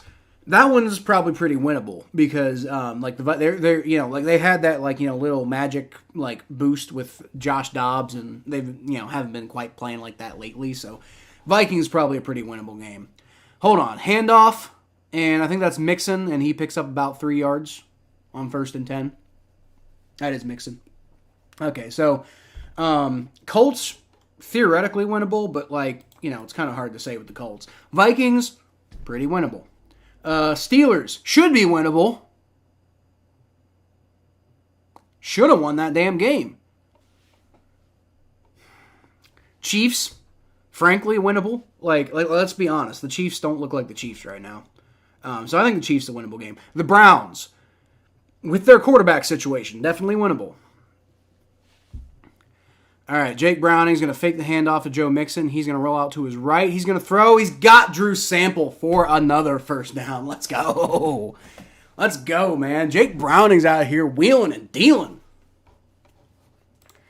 Stayed up at four a couple of times. Well, you know what? I did that when I was a kid too, Mikey. But at 8 years old, I'd really prefer Murphy did not do that. I'm sure when he gets older he'll probably do that, and I'll probably have the fight with him. Not the fight, but the parental you shouldn't be staying up till 4 o'clock. Even though I've done it plenty and sometimes do it now.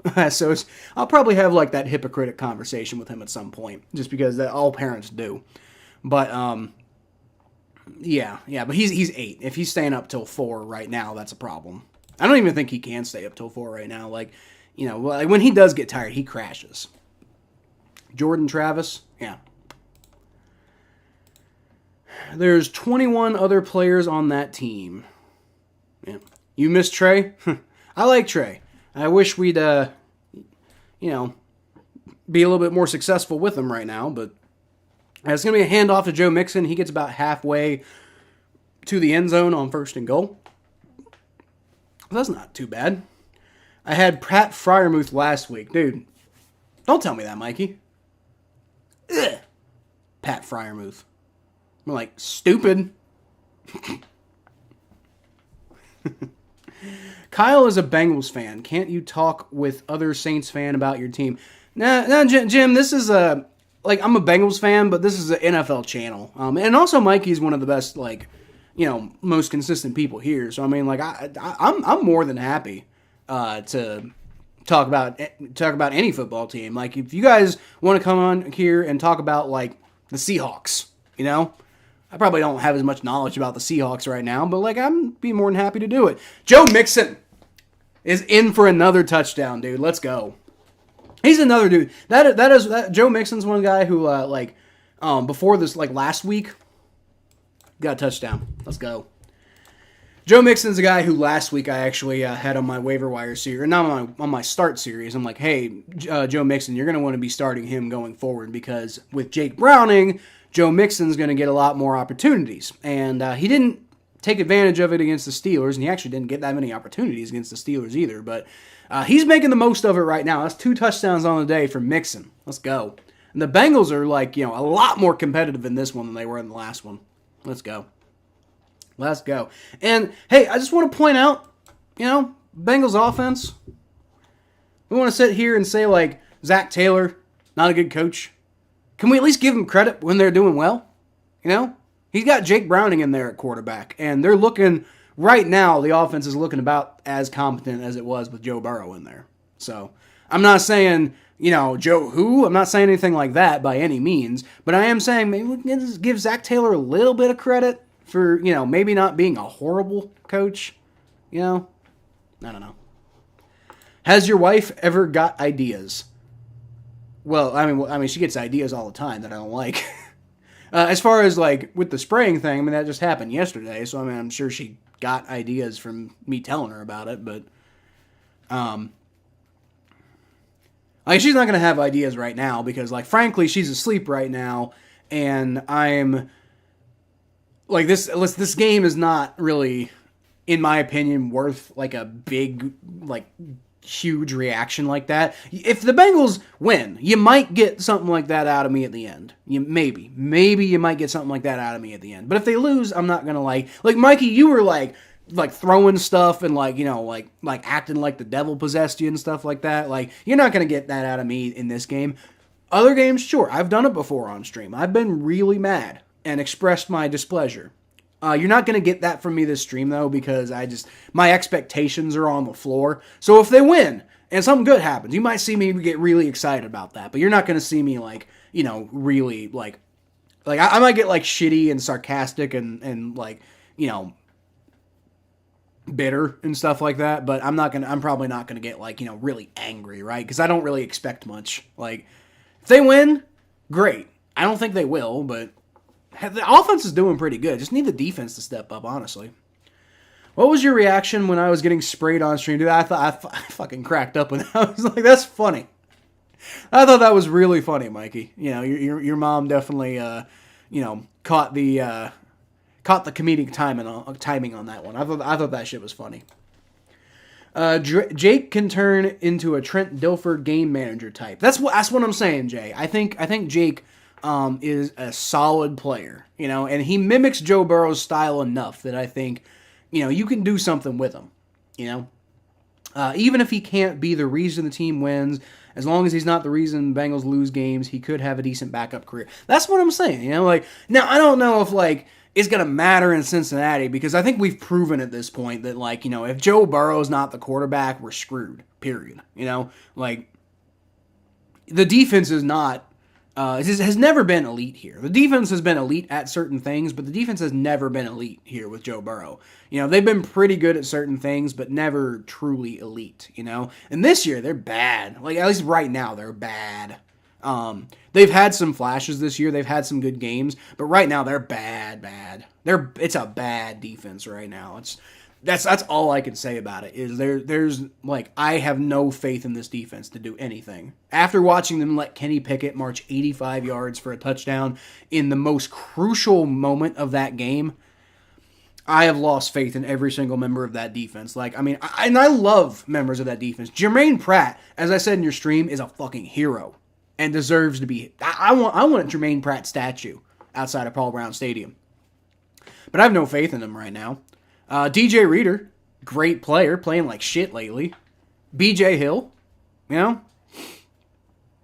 Logan Wilson. Ooh, nice pressure there by Trey Hendrickson. Cannot get it off, though, and he dumps it off to Travis Etienne, and there's a first down. See, that's the thing. Trey Hendrickson is pretty consistently playing well. He did have that neutral zone infraction earlier, but he can't do it all by himself, guys. All right, shotgun snap for Lawrence. He's going to throw Zay Jones once again. This time it's DJ Turner who's playing 5 yards off of him and is just letting them pick up yards.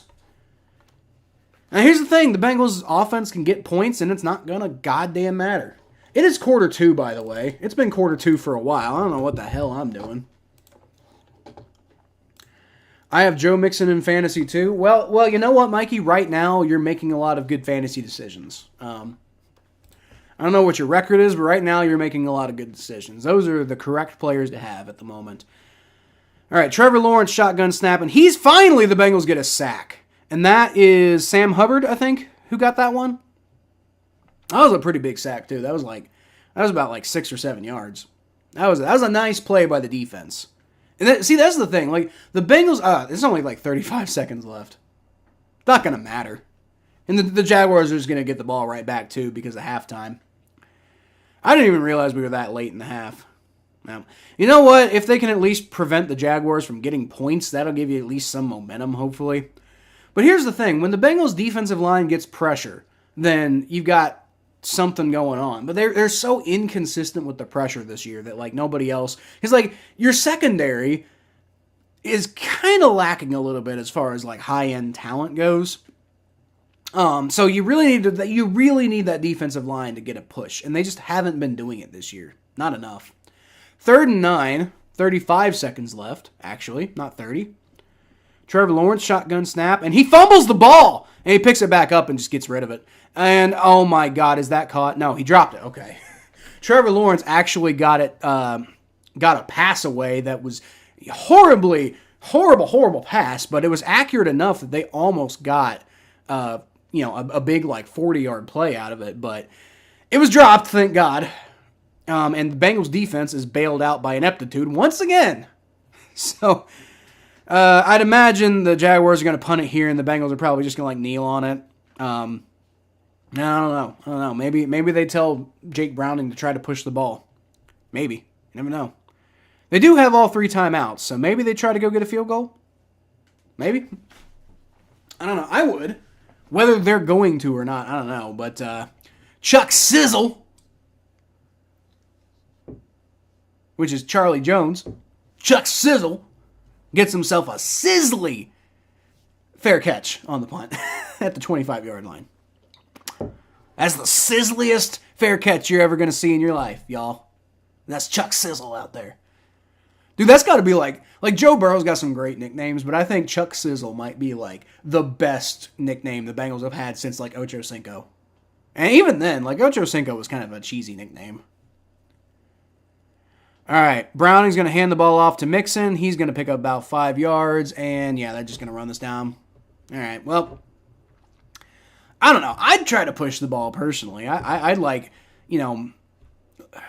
like take a shot. I mean, like, I'm not, like, mad that they're not taking a shot, but, like, I'd take a shot. Give Jake Browning a chance to, like, have a big play. All right, well, it is a tie football game, y'all. It is a tie football game. I didn't quite see that one coming. The Bengals defense actually stopped the Jaguars at the end there, so that's a little surprising. But, yeah. Bengals defense is on pace to have a better game than I anticipated, but that doesn't really mean much because, I mean, like, they're not that far off. Like, if the Jaguars come out and get 17 points in the second half, then it's the score I predicted. The Bengals offense doing a little bit better than I thought, though. So, give Jake Browning some credit. Jake Browning is looking like a solid quarterback. Give Jake Browning that credit. I think we all got to give Jake Browning that credit. And I think maybe give Zac Taylor a little bit of credit, too, because they're putting together an offense, with Jake Browning. It looks pretty decent today. And it's not like this Jaguars defense is horrendous, So, I mean, I'm not saying, like, Zac Taylor, elite head coach. I'm just saying if you're going to constantly shit on the man when things go badly, at least give him credit when things go well, Bengals could score more points than your prediction. Usually the other way around happens. Dude, I know, Jim. It's been a bad year for me in predictions. The Bengals just have not made any sense this year. Like, they never really do, but they've really not made sense this year. Zac Taylor reminds me a little bit like Sean Payton. What? How? In what world does Zac Taylor remind you of Sean Payton, Mikey? You're going to have to explain that one. I mean, he kind of looks like him, like, face-wise. Like, Zac Taylor kind of looks like a younger, more physically fit Sean Payton, frankly. But other than that, like, they don't coach similarly at all. Their personalities couldn't be more different. Like, Sean Payton's like that fiery type of, like, go up to somebody and, like, just get going kind of. And, like, Zac Taylor is more of just, like, the player's coach. Like, hey, we're going to stay focused. We're going to, we're gonna approach our goals this way. He's like Zac Taylor's like a manager, and Sean Payton's like a motivator. So they couldn't be. Sean Payton and Zac Taylor couldn't be more different, at least as far as coaching styles go. But as far as like physical appearance, I mean, yeah, kind of. If you're talking about physical appearance, then fair enough. Kind of similar. The Ravens are the best team in the AFC. Yes. As much as I hate to admit it, yes, the Ravens are the best team in the AFC right now. Now, let's qualify that with the fact that this is a clearly down year for the AFC, because the two best teams in the AFC are what? The Ravens, solid football team. Not a juggernaut, but a solid football team.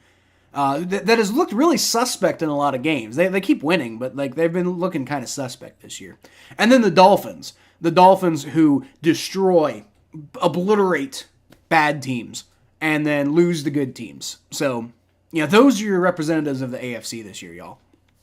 The other teams, the Chiefs, down year for the Chiefs. The Bengals, down year for the Bengals. The Bills, down year for the Bills. Like the teams that the AFC is supposed to be built around right now are not it right now. The Jaguars are the Jaguars are arguably one of the AFC, the clear class of the AFC right now. Like they're number 3, but they're a damn good football team. But they're not they're not a juggernaut. So it's a down year for the AFC. But yes, the Ravens are currently the best team in the AFC.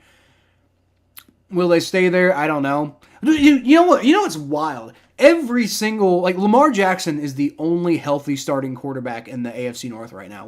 Deshaun Watson's out for the year. Joe Burrow's out for the year. I don't know how long Kenny Pickett's going to be out, but he's going to be out for a minute. So, I what's the most recent news about Kenny Pickett? I heard something about, a couple of weeks or something like that.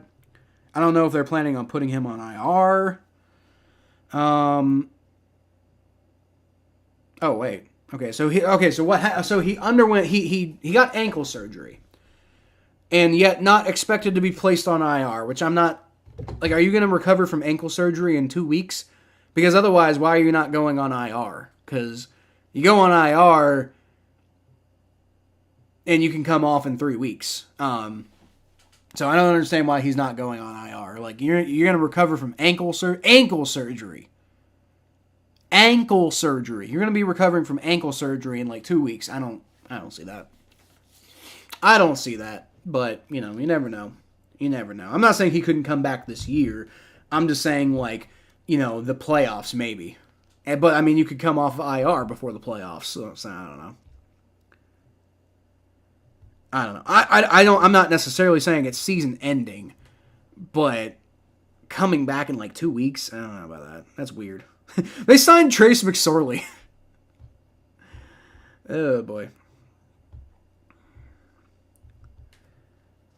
A few throws and we may be in field goal range. Yep.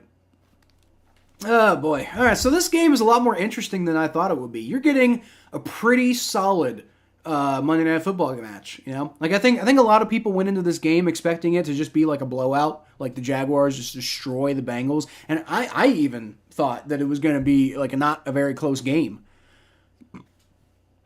And yet, I thought the Jaguars were going to win by 14 points, and yet this is a competitive football game right now. Now we'll see what happens in the second half. The Jaguars could score 17 points, the Bengals could score 3 points, and we could end up with my prediction. However, if the game keeps going the way it's going, the Bengals could very well win, because I don't really see the Jaguars, right now it feels like the Jaguars are just kind of playing the way the Jaguars play, and the Bengals offense is doing something, The key here is the Bengals defense needs to step up, which they are capable of doing. It's what I was ranting about earlier, The Bengals defense is such a talented football team that it's a joke that they're playing the way they're playing. But I don't know. We'll see. We will see. We will see. But, honestly, right now, which team looks like the better football team right now? It's hard. That's actually kind of hard to say. The Bengals look like... Okay, so I think the Jaguars are probably the better overall football team right now. I think it's pretty hard to argue against that. But, like, the Bengals are playing well enough right now that you just feel like if they get a couple of things together, then they're going to end up being clearly the better football team in this game. So, I mean, I don't know. But I don't think most people expected to come out in this game and get a genuinely competitive game. I think everybody pretty much, including me, expected the Bengals to come out here and look like a joke, like they looked last week against the Steelers. But no, they're looking. They're it's 14-14. You know, 14-14. Can't be too upset about that. Maybe I'd like to see the defense play a little, less awful, but pretty good. Dude, what? No way. I'm getting a Grossi raid. That's the second game. That's the second week in a row I'm getting a Grossi raid. The second week in a row. I'm sorry. Second time this year. I'm getting a Grossi raid. That's awesome. That's awesome. Sending the love once again. This is the third raid. Let's go, guys. Let's go. I love seeing every single one of y'all out there. Let's go. Hey, how y'all feel about the Bengals? Because I feel like like there's not a whole lot to be happy about with the Bengals right now, but maybe they win this football game. And I personally do not tank. Well, I don't play football, but I don't root for tanking. That's my perspective.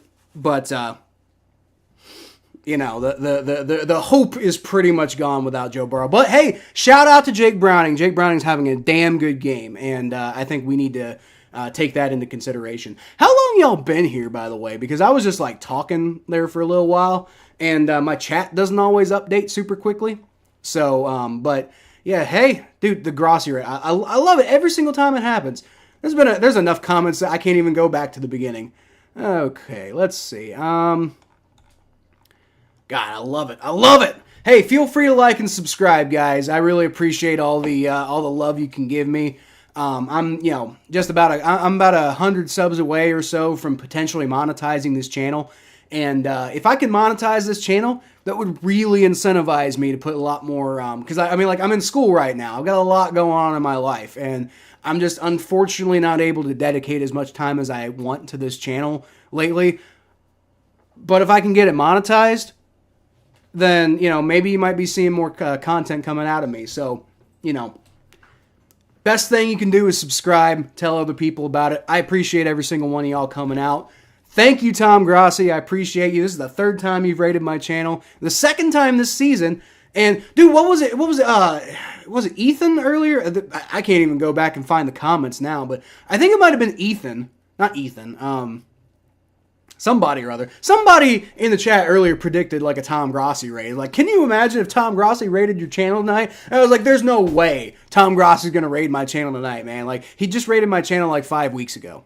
But that's awesome. I love it. I love the Tom Grossi raids. I love them. Let's go.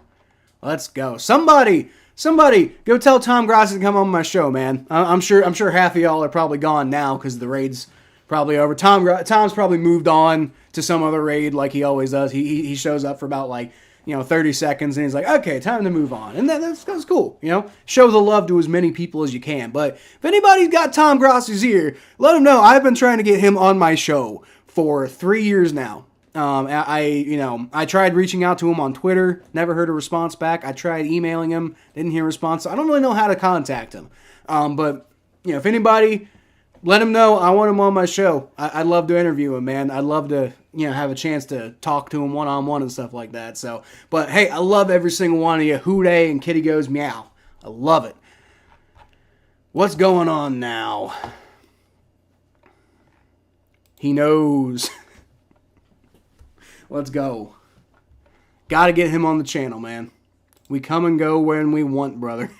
No, that's fair enough. I know that what I was saying more was that Tom tries to spread the love around, and so he generally tries not to do channels over and over again. I know that's he only rated me once that first year, and it was mainly just because He only rated me once that first year because he was he was trying to like just find like a variety of people, and he didn't want to just like focus on one person. But this is the third time, and I love you guys. I love every single one of you. Grossi Posse, let's go. And by the way, for those of you who don't know, I am a member of Tom Grossi's channel, just because like he's the one who kind of inspired me to create my own channel, and it's been going strong for about 3 years here. And I just wanted to show, I haven't even made any money back on the channel, but I just wanted to show some love back to him. It's about, I can't afford to send super chats, and even if I did, it'd be like $2 or something like that, and he'd probably appreciate it. But like what I can do is I can like, sign up for a little tiny membership and, just show him some love that way. So, but yes, I am a member of the Grossi Posse. So, any of y'all are still around, I want to hear your opinion, because we were actually talking about Tom Grossi earlier. What's your favorite series that Tom does? Because I think my favorite series is the divisional reactions. Like when he started doing that with the AFC East, I loved when he continued doing that with other divisions and everything like that. And it sucks so much that the year he did the AFC North is the year that the Bengals just like fell apart. Like that really sucks.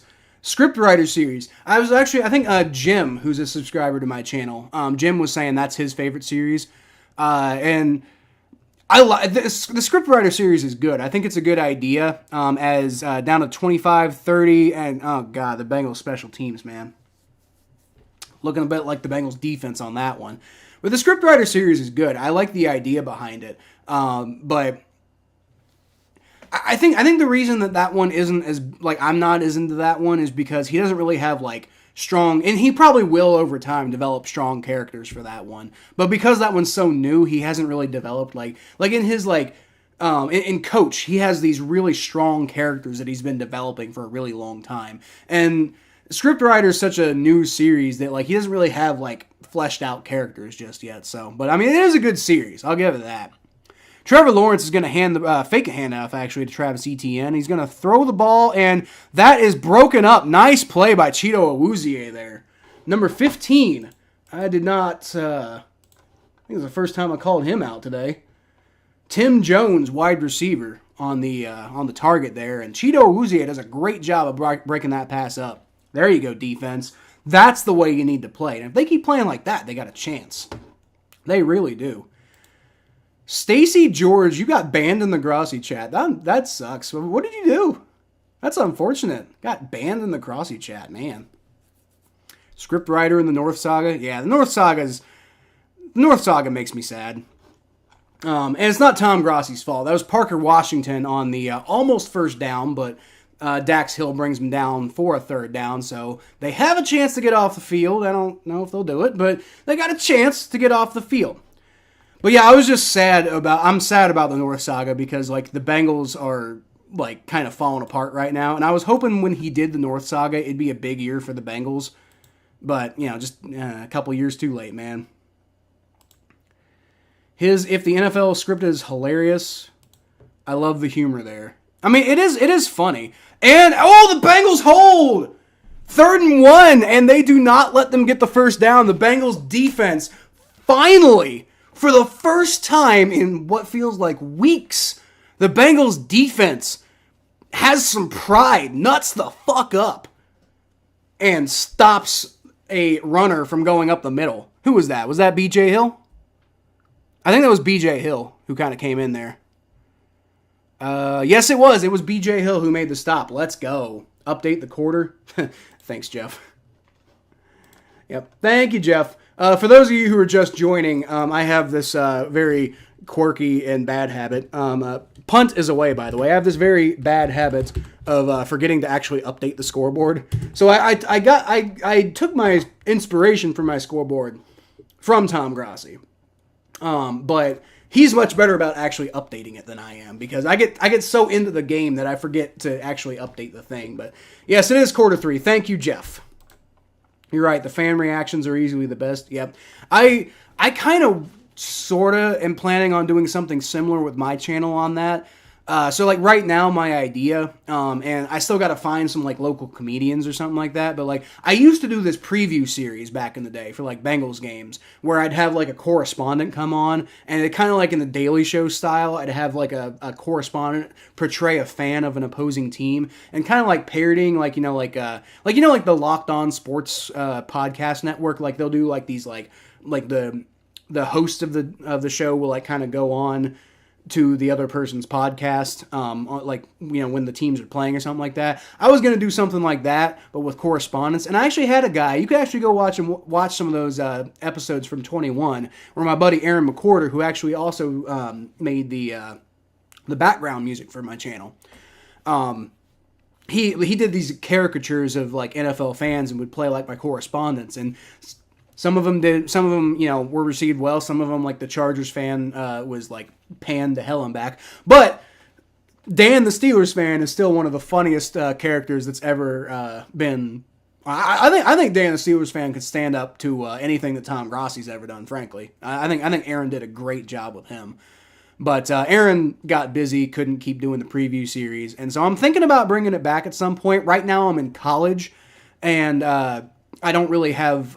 I'm in college and I run a freelancing business and I have a family and a mortgage. So I don't really have as much time as I would like to dedicate to the channel. But I will make a promise, if this channel gets monetized and I actually do make some money off of this channel, I will make you guys a promise that I will be way more consistent with my uploads. And you can go back and check. I put out a lot of content when I can. So, bro, I got up to 4:30? No way. Really? Dude, I love the Grossi Posse so much. I fucking love the Grossi Posse, man. This is why I subscribed to Tom Grossi's channel. This right here is why I subscribed and I became a member, is because I just wanted to give back. Dude, that's awesome. Got me up to 4:30. Yeah, 4:29, almost to 4:30. Yep. Dude, that's awesome. That's awesome. We're so close. I actually projected I projected last offseason that with the growth of my channel, I felt like I could be monetized by this year. And then I wasn't able to be as consistent as I would like. Hold on. Joe Mixon takes a handoff, half a yard pickup. There's nothing there. I projected that I could potentially be monetized by the end of this football season. And then I went to school and I wasn't able to keep up with a lot of the... I wasn't able to keep up with the content as much as I would like, so I haven't had the same growth I thought I would have. However, they also knocked down the requirements, so now you only have to have 500 subscribers to be monetized, at least for like, I think it's super chats. Like you can get super chats. You still can't get like ad revenue yet, but yeah. 2nd and 9. Jake Browning throws, caught. Nice throw by Jake Browning. And it's not a first down, but it's about a 7-yard pickup to Tanner Hudson, and it's gonna be 3rd and short. At Bugs, congrats on the win. As a Lions fan, yes, I've been telling Tom Bengals about to pull off the upset. Dude, they might. They might. Mikey, you saw the raid. I'm glad you saw the raid. I mean, the fact that you have a scoreboard is great, stepbrother. You're not late. No, dude. Yeah, I mean that's the thing. Like. I saw what Tom Grossi was doing, and I wanted to do something similar. So I basically just I went to every live stream he did, and I just tried to like find bits and pieces. I found out he uses OBS to make it. I figured out how to make OBS and do all this stuff.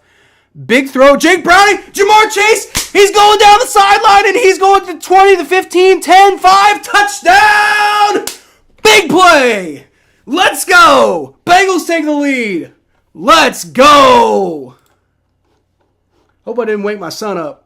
Probably did. Oh, hey. No, that's him right there. I guess I didn't. What's up? 20.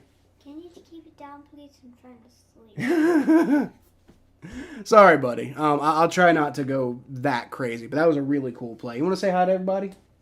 Hello, everybody. Hi, everybody. It's my son, Murphy. Yep. He's a leprechaun. Yep, and also, everybody, be quiet! Murphy said, be quiet. All right, Evan McPherson, extra point is up, and it is good. Now, Murphy's probably right, guys. I probably need to be a little more quiet. I did not expect that to happen, though.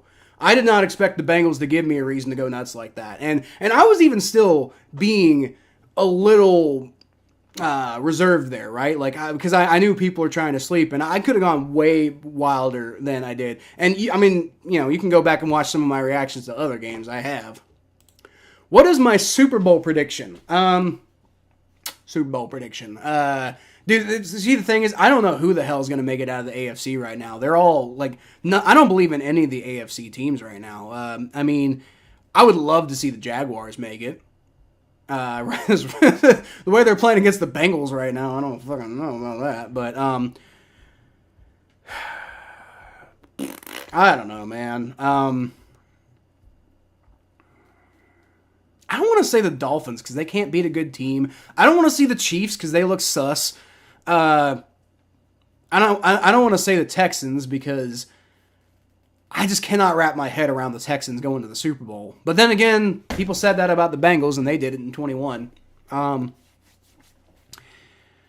then what's the other division? Oh, Jaguars. Yeah, the Jaguars looking a little sus right now. I don't know. But then again, Jaguars might be one of the best teams. I don't know. Ravens, I just don't believe in the Ravens. The Ravens are, too up and down.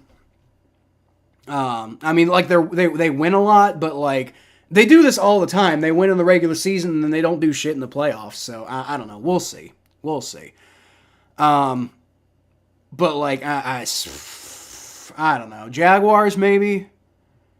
Texans or Jaguars. Weirdly enough, Texans or Jaguars, I think, coming out of the AFC. And then in the NFC, I want to say the Eagles. I know they just got destroyed by the 49ers, but, like, I feel like that's a one-off. I feel like the Eagles are still probably the best team in the NFC. So, I don't know. If the 49ers get healthy, maybe they make it. I don't know. But, I mean, like, right now, like, off the top of my head, let's just say, because I'm not putting any money on it, let's just say Jaguars, Eagles, and the Eagles win.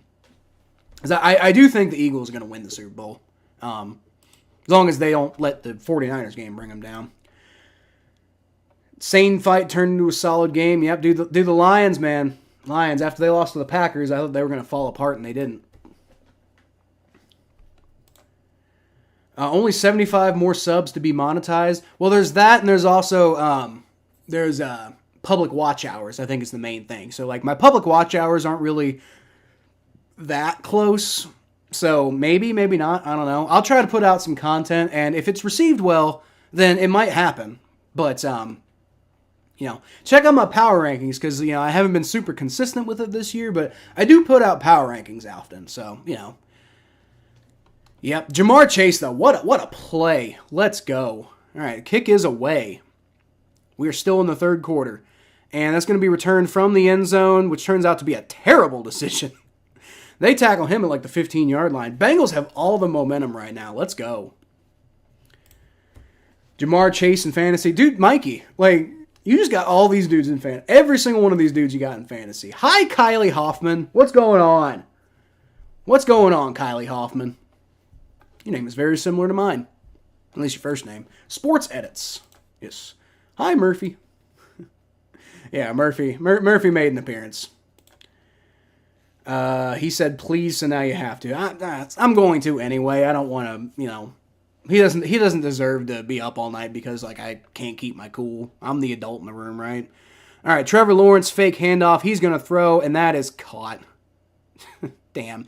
It's the fucking defense. Zay Jones. Logan Wilson's in coverage with Zay Jones. I don't know why he's in coverage with Zay Jones, but whatever. That's going to be a big first down for the Jaguars. Good God. Shannon Collins said hi to Murphy. I'll let him know. Shannon. I'll let him know that you said hi tomorrow morning. Tomorrow morning before he gets on the bus. Well, damn. Yep. Murphy is not shy when he has something to say. Sometimes he doesn't have anything to say, but when he does have something to say, he's not shy. Trevor Lawrence throws it short to Evan Ingram, and hey, wow, they stopped the tight end. They take him down for like a 2-yard loss in the backfield. Wow. Man, maybe this defense can do something. Maybe this team can win a Super Bowl if the defense can ever stop a tight end, and they just did. Evan Ingram didn't go anywhere with that play.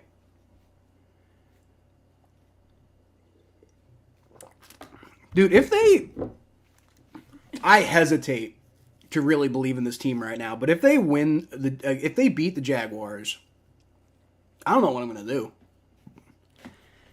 I don't want hope, but I kind of do want hope. I don't know. Trevor Lawrence steps up in the pocket. He's going to throw it deep, and it's nowhere near. That was not a very accurate pass. And I was out of harm's way, but it was not a very accurate pass at all. All right. 3rd and 12. 3rd and 12. Come on, defense. I've seen way too many times this defense give up big plays on 3rd down. I guarantee you what they're going to do is they're going to target Evan Ingram. And they stopped him on the last play, but, man, I don't know. Somebody go cover Evan Ingram, please, for the love of God. All right, shotgun formation, trips to the left, wide receiver. And, oh, God, there's a flag. What's the flag? They're not going to call neutral zone infraction on the Bengals, are they? God, neutral zone infraction on the Bengals. Well, that's going to make it 3rd and 7. Cheeto Uzie jumped. Yep, can't do that. My phone just fell asleep. Hey, my buddy, for those of y'all who are still around, I also have this podcast that I do every week. Right now, only available on this channel, but I'm working on getting it back on its own YouTube channel. It's just, I had to switch to OBS, and that kind of messed with things, because we completely got rid of StreamYard. Working on getting it on Spotify and Apple, but right now it's only available on this YouTube channel. But it's called the Battle of Ohio Podcast, and that's a first down to Zay Jones. God damn it, defense. But yeah, it's called the Battle of Ohio Podcast, and me and my buddy Thomas Stargell, who I went to college the first time with at Ohio University, he's a Browns fan, and we just kind of get on and we talk smack, and we also like talk about the state of the teams and everything like that, make our predictions and all that. So that might be fun if you want to.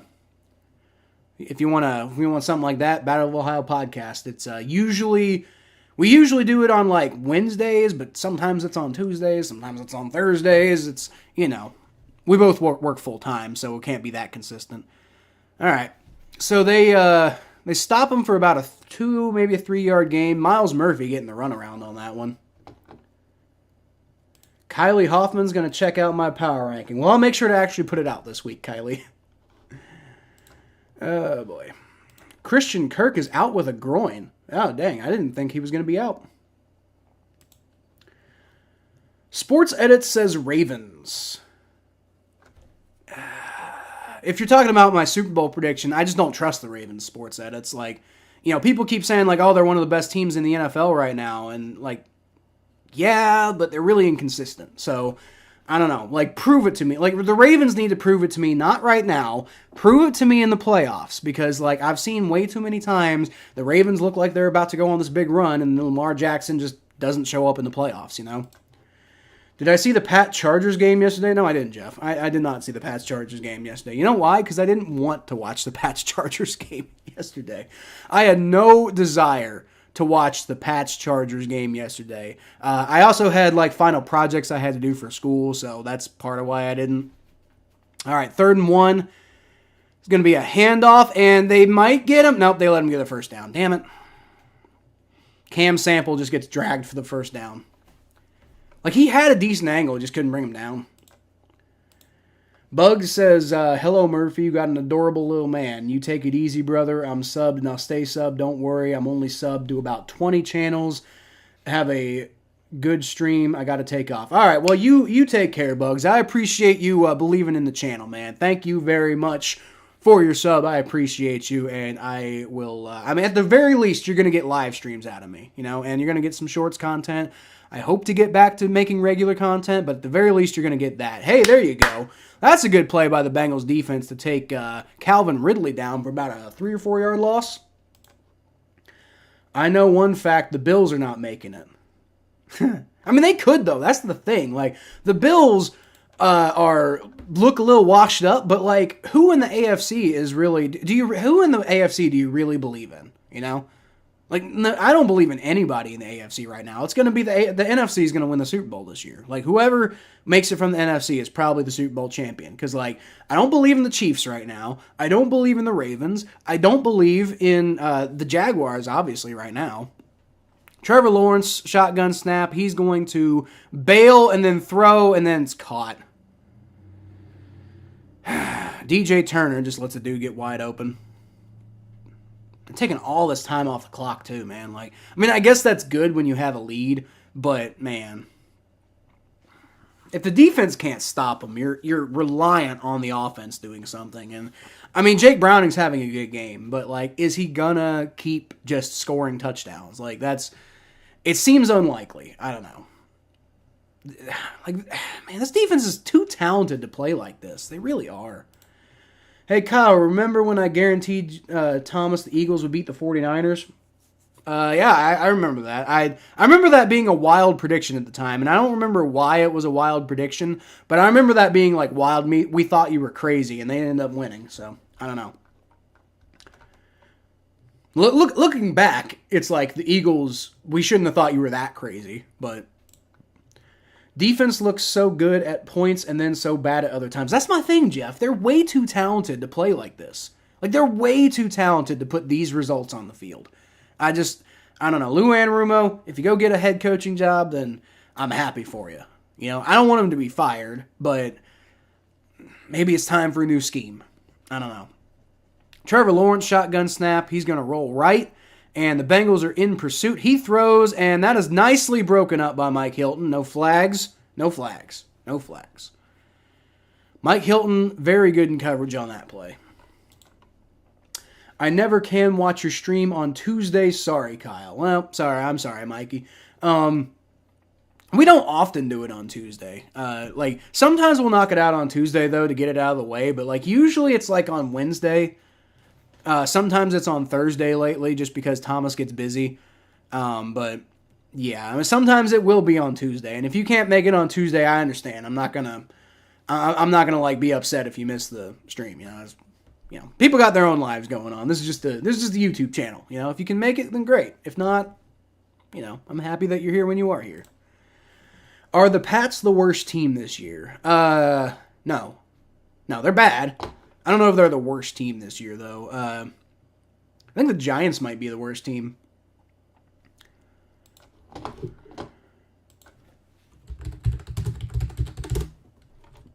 least they were at one point.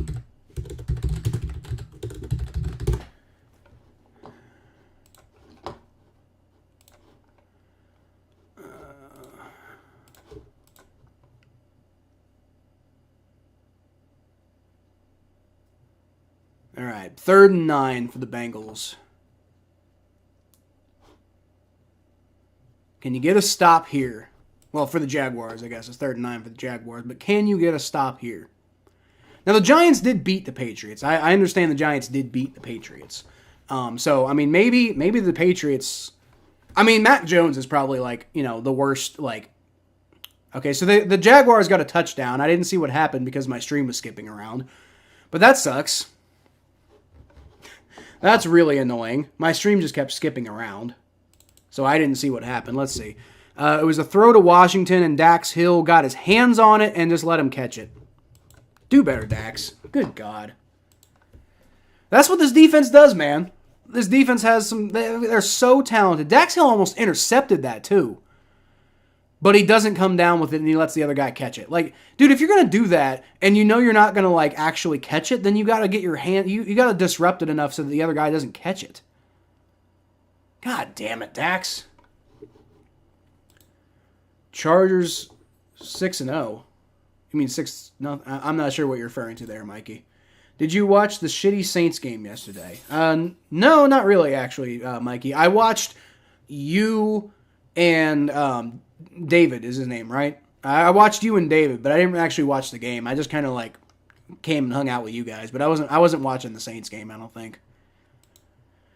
I think I watched a little bit, but I didn't watch a whole lot. Tom Grossi's script is the best, and weekly reactions too. The weekly reactions, like the scripted reactions, I really like those. The scripted series is good. I mean, I'm definitely not trying to say it's a bad series by any means. It's just like it's not my favorite. But I think partly it's partially because it's a young series and the extra point's good. I think it's partially just because it's a young series and it hasn't fully kind of developed its own, like, it hasn't fully kind of come into its own yet. Like, give it a year or two, and I think that series could be really, really good if he sticks with it, which he probably will because it's popular. But I don't think it's quite there yet. But we'll see. If not them, it's the Panthers' 1 win. Yeah, the Panthers are pretty bad. The Panthers are probably the worst team. The Jono Barnes Show is every Tuesday. Who's the Jono Barnes Show? Is that like another YouTuber or something? Jono Barnes.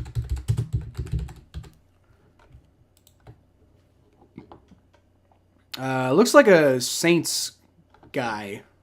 So, okay. Well, like I said, if you come to my show, then awesome. If not, then, you know, I appreciate that you come sometimes, you know? Okay, so the Patriots are pretty bad. The Patriots are probably the worst AFC team for sure. But there's some trash in the NFC. Like, I think the Cardinals are worse than the Patriots, even though they have one more win. The Panthers are really bad. The Panthers are probably the worst team. A tight end scored a touchdown. What, in a Bengals game? Yeah, probably. I created my own series. Yes, he did. Yes, he did. Everybody go subscribe to Mikey's channel, too, because Mikey puts out some... Mikey reacts... like, it's not like scripted reactions like Tom Grossi, but it's like legitimate, you know, live reactions. And Mikey goes nuts. So, go check out Mikey's channel, y'all. The best Saint fan in the planet Earth. Is that the guy you were talking about earlier? Jono Barnes? I don't know anything about Jono Barnes. I've never heard of him before. Maybe I'll go check him out. I don't know. But I like you and David, personally. And Galladees. Galladees is pretty good. Galladees doesn't show up as much as you do, though. But when Galladees does show up, I appreciate Galladees.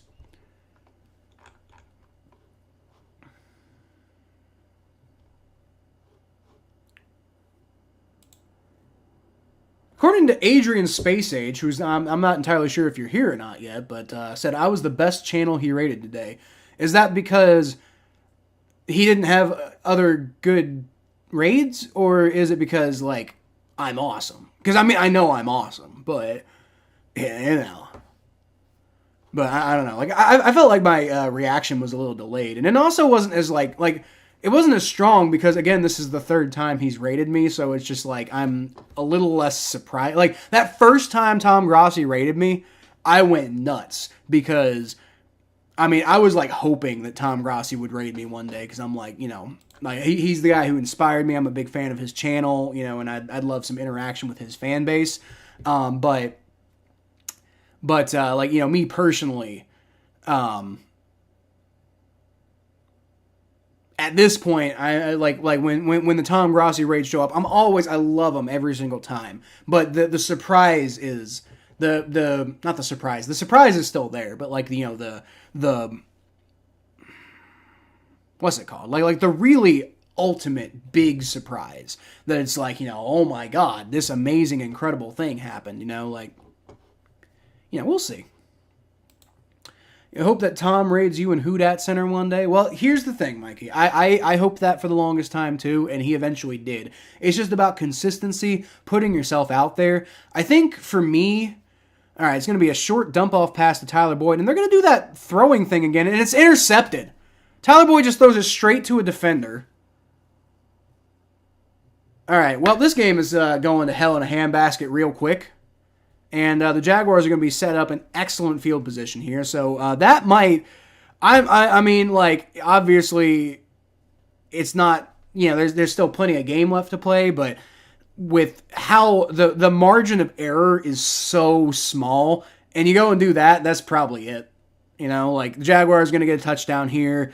You know, the idea that the Bengals offense is going to keep up, you know, is one thing. But then the idea that they're going to, like, take the momentum back and get, like, more than one. I don't even know what the hell Tyler Boyd was doing there.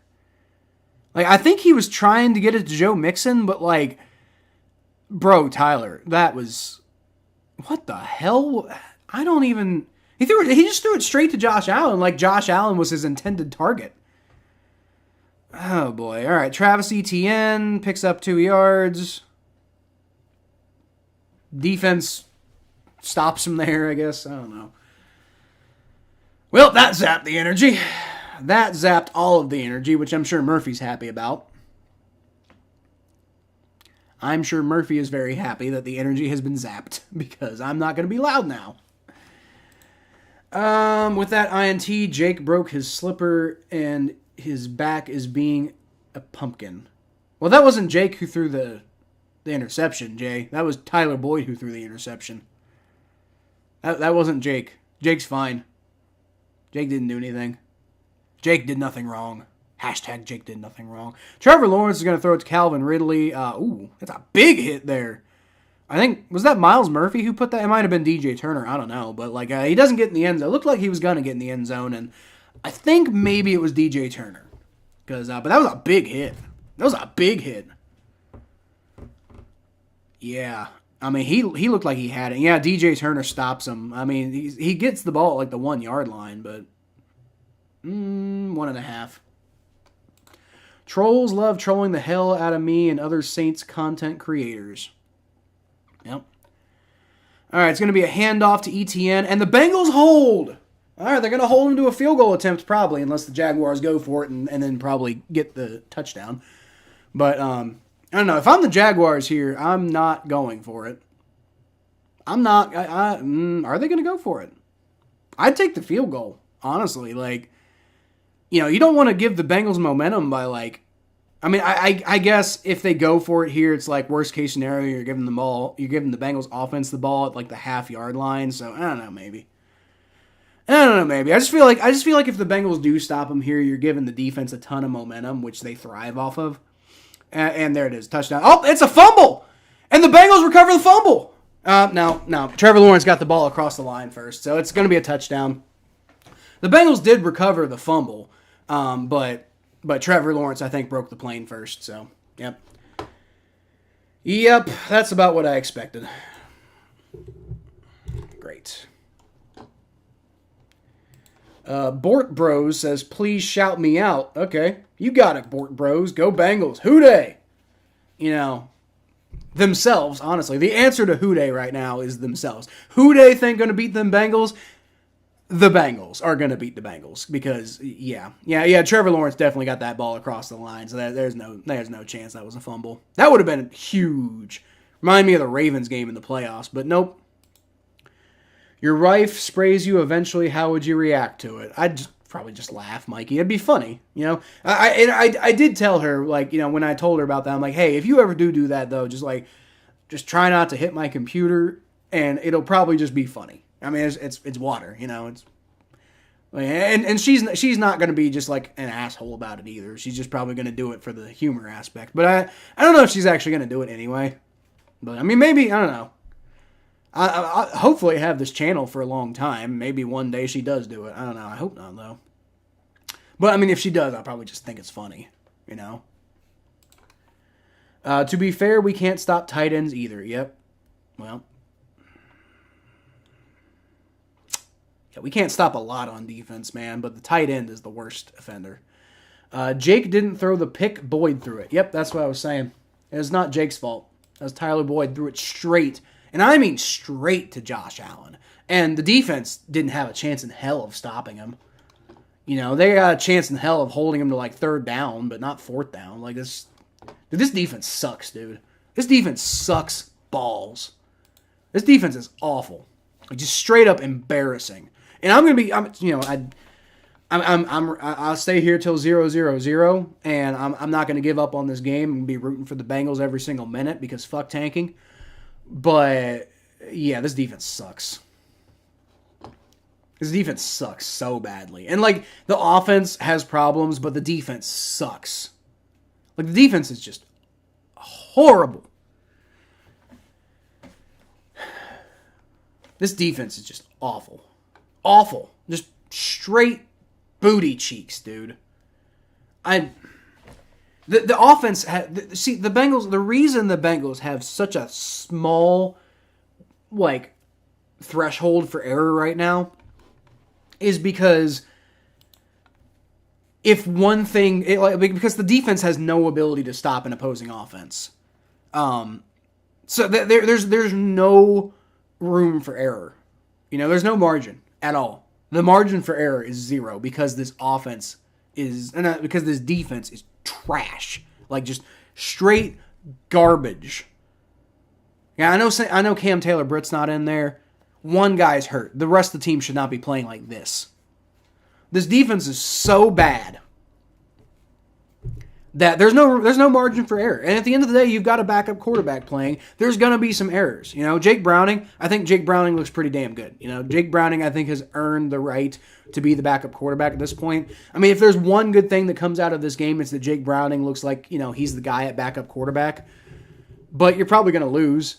And, unless the defense steps up magically. But that's the problem. The defense has got to step up. Right now, the defense is so bad that the margin of error is nil. And because the margin of error is nil, you've got to have perfect execution on offense, which you have no chance of unless Joe Burrow is the quarterback. And even then, it's it's like you maybe get like 2 or 3 perfect games from Joe Burrow every year, like you do from any quarterback. If the defense plays like that, you got no chance. You got no chance, man. Bort Bros, you've been a fan for so long. You were my idol. Geez. Hold on. Andre, Chase Brown with a big hole. There you go. Dance down to the 50, 49, 48. Bort Bros, I don't know who you are. You've been a Bengals fan since 2016. Hell yeah, Bort Bros.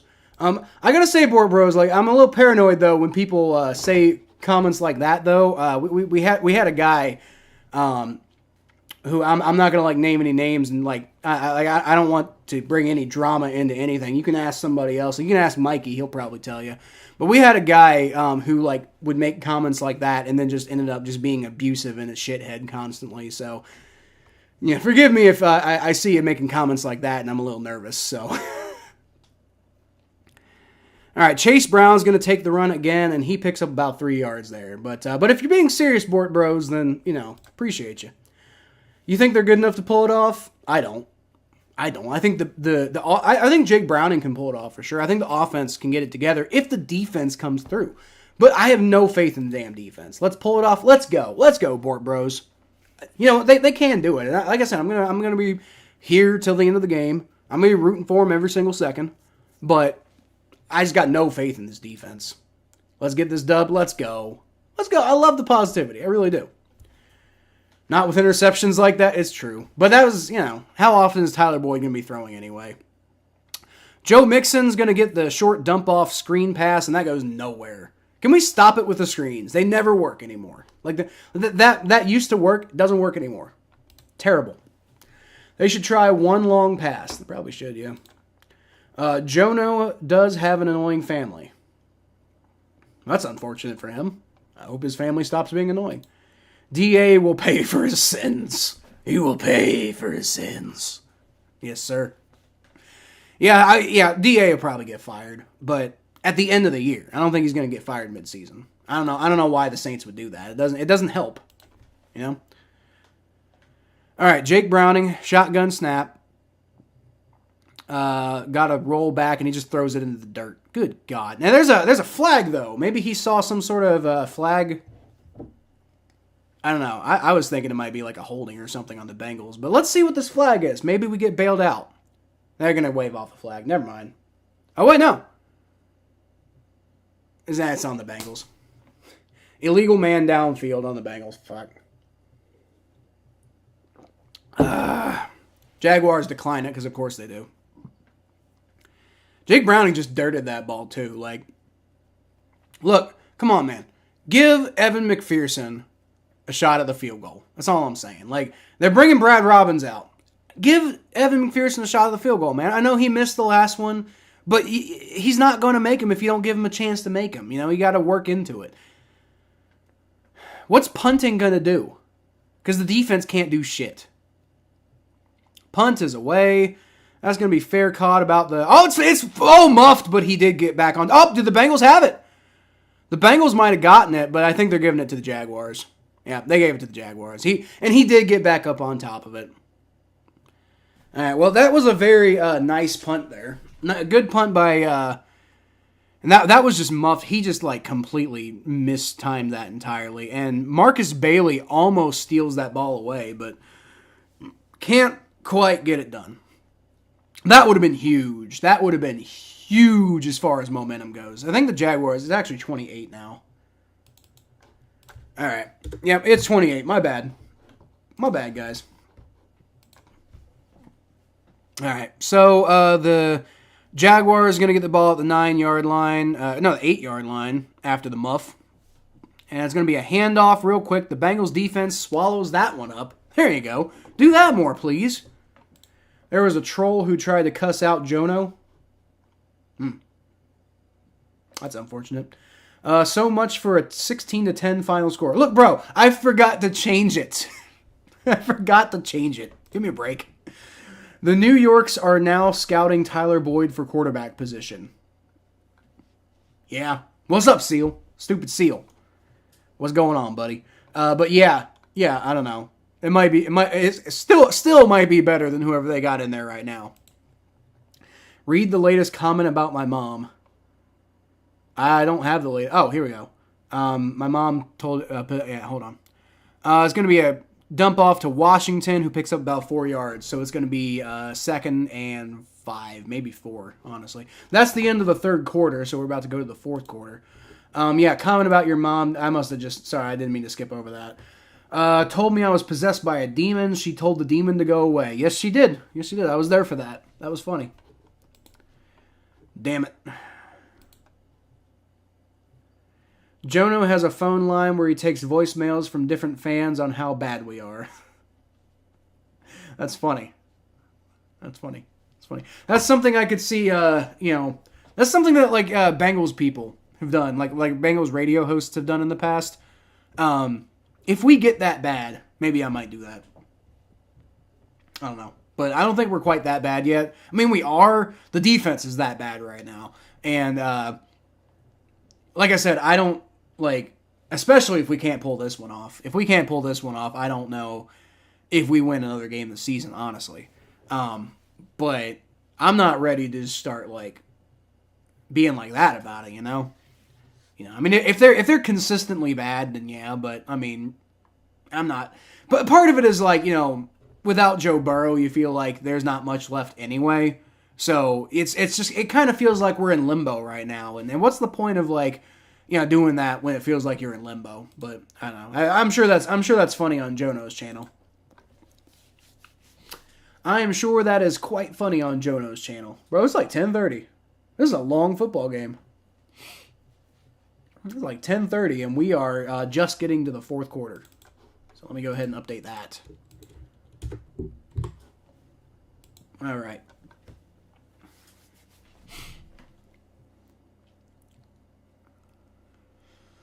Fourth quarter. Well, I mean, it ain't over. If the defense actually steps up, then maybe something might happen, you know? Because, I mean, the offense was moving, and, the interception hurts you really bad. But, hell, if the defense can come alive, then maybe the offense can, go, wrestle back control of this game. Because, I mean, they were moving. They were moving and grooving. They were doing pretty good. So, I don't know. I'm not ready to give up on the offense, and I am ready to give up on the defense, but obviously, if we don't give them a chance, then there's no point. We'll see.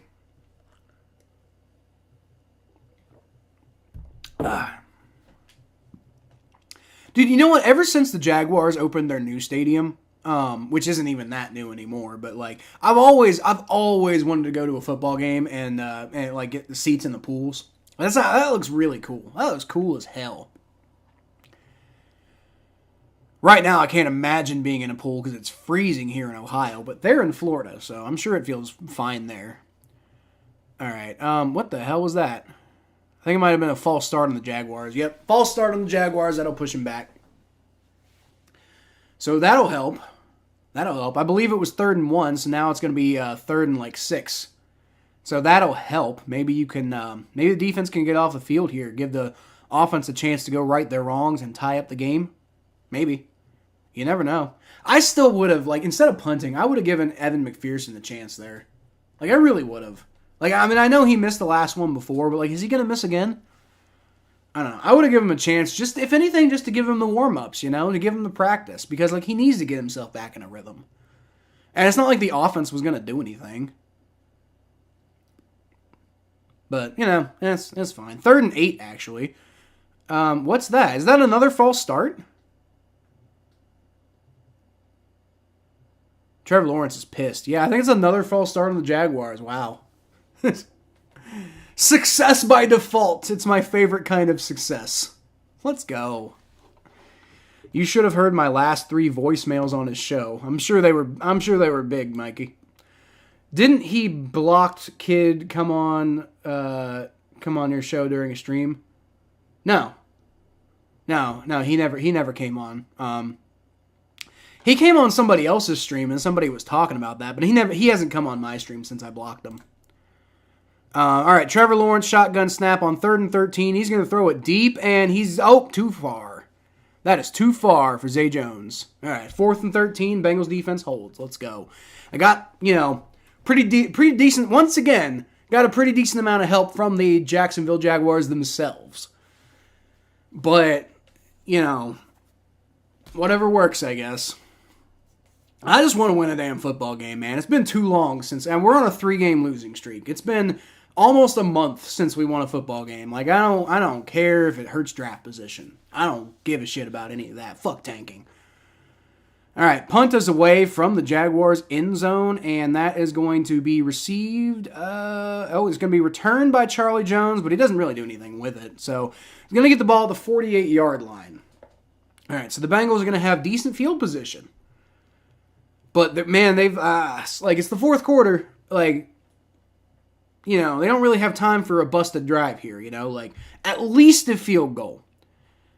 If the defense is going to get their act together, then a field goal is enough. But, I'm still not sure if I trust the defense right now just because they had a good drive.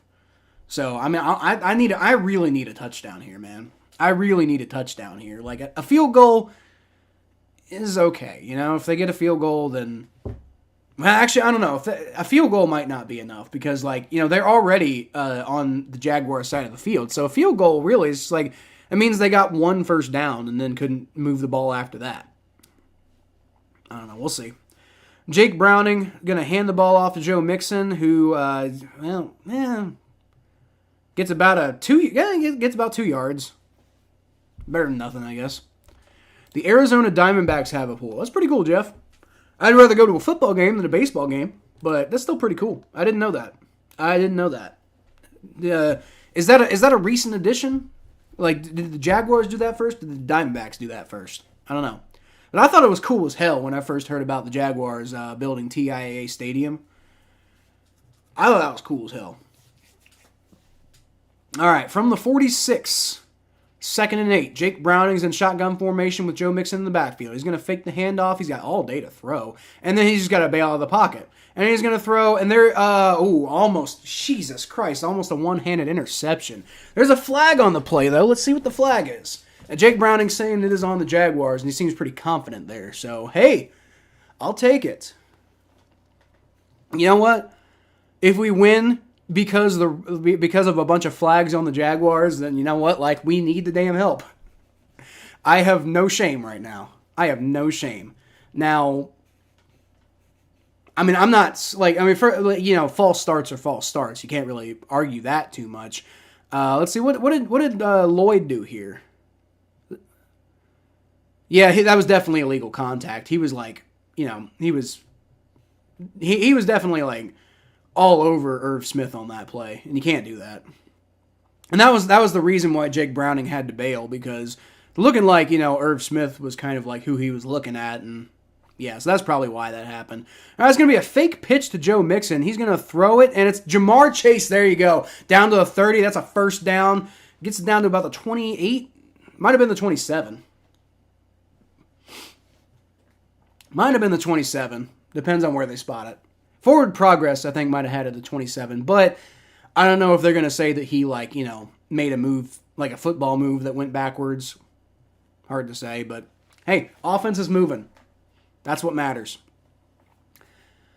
Y'all, give Zac Taylor some damn credit. He's out here putting this offense on with no Joe Burrow. I'm just going to say, if you're going to criticize the man, give him credit when he does well, too. All right, Jake Browning's going to fake the handoff to Joe Mixon, then dump it off short, and wow, he keeps his legs moving, and through the contact gets first down. Joe Mixon, very good football player. And that's why I don't think we're going to get Alvin Kamara, Mikey. He might leave the Saints. He ain't coming to Cincinnati because we got Joe Mixon, who's basically the same age, and he's pretty damn good. So, by the time he's done in Cincinnati, Alvin Kamara will be about done too. So, 1st and 10 for the Cincinnati Bengals. Come on, can we get in the end zone? That's what we really need right now. Really need to get in the end zone, and then the defense has got to step up. Chase Brown breaks a tackle and just still loses like 3 yards. That was really close to being a face mask tackle, though. I don't think it was, but it was really close. Jaguars playing a little fast and dangerous here. All right, well, with the way the offense is moving, I feel like you're going to need to play some defense anyway. So, if they get a field goal at this point, because the offense has been moving, maybe a field goal now would be okay. I'm saying this on 2nd and 13. Let's not give up on the drive yet. But that's better than, only getting, 10 yards, Jake Browning, shotgun snap. He's going to throw it, and it's caught by Tyler Boyd, who actually fucking catches it. Good God. Awesome. And he gets it down to about the 9-yard line. So that's going to be 3rd and 2. So he picks up 11 yards on the play. Talking about how I went on for power rankings. Did he come on during power rankings? I don't remember that. Did he enter your StreamYard thing through Discord? No, definitely not through Discord. You can't get on StreamYard through Discord that way. I don't think so. Maybe he did, Mikey. If he did, he was civil about it because I would have remembered if he was being an asshole. All right, shotgun snap, Jake Browning throws. Dropped by Jamar Chase. He had the first down and he dropped it. Damn it, Jamar. Damn it, Jamar. That's 4th and 3. I'd take the field goal here. I really would. Yep, had it, dropped it. He didn't even... The defender wasn't even on him. He just fucking dropped it. Damn it. Come on, Jamar. Bengals are going for it. I'd take the field goal. They're going for it. All right, shotgun snap. Jake Browning, he's going to roll to his right. And there you go. Jamar Chase, he's got the first down. That worked. There you go, down to the 2-yard line. All right, you know what? If it works, it works. But I don't know. I would have taken the field goal, but I'm not an NFL head coach either. Okay, all right, well. Bengals got a first down. They are driving. They can get a touchdown here. Hand it off to Joe Mixon 3 times. He'll get it in the end zone. He might get it on the first try. Honestly, 2 yards. You can pick up 2 yards with Joe Mixon. Don't overcomplicate it. The Jaguars probably going to be expecting run, but still don't overcomplicate it, man. They're only giving it to him at the 5-yard line. Never mind. Okay, maybe not. All right, well, they are going to hand it off to Joe Mixon, who drives ahead, and I think he might have gotten a touchdown. No, they're calling him a yard short. I don't know. I want to see a replay there. Mixon. No, he didn't. I think they gave him a bad spot. I think that's on the inch line there, but it's not a touchdown. Maybe. That's so close though, but I don't know. Whatever. They're not going to challenge it though because it maybe gives you a couple extra inches. All right, 2nd and goal, 2nd and 1, and Jake Browning's going to try to pull forward. I think he got it. It's a quarterback sneak. I think he got it. I think he got it. No signal on the field yet.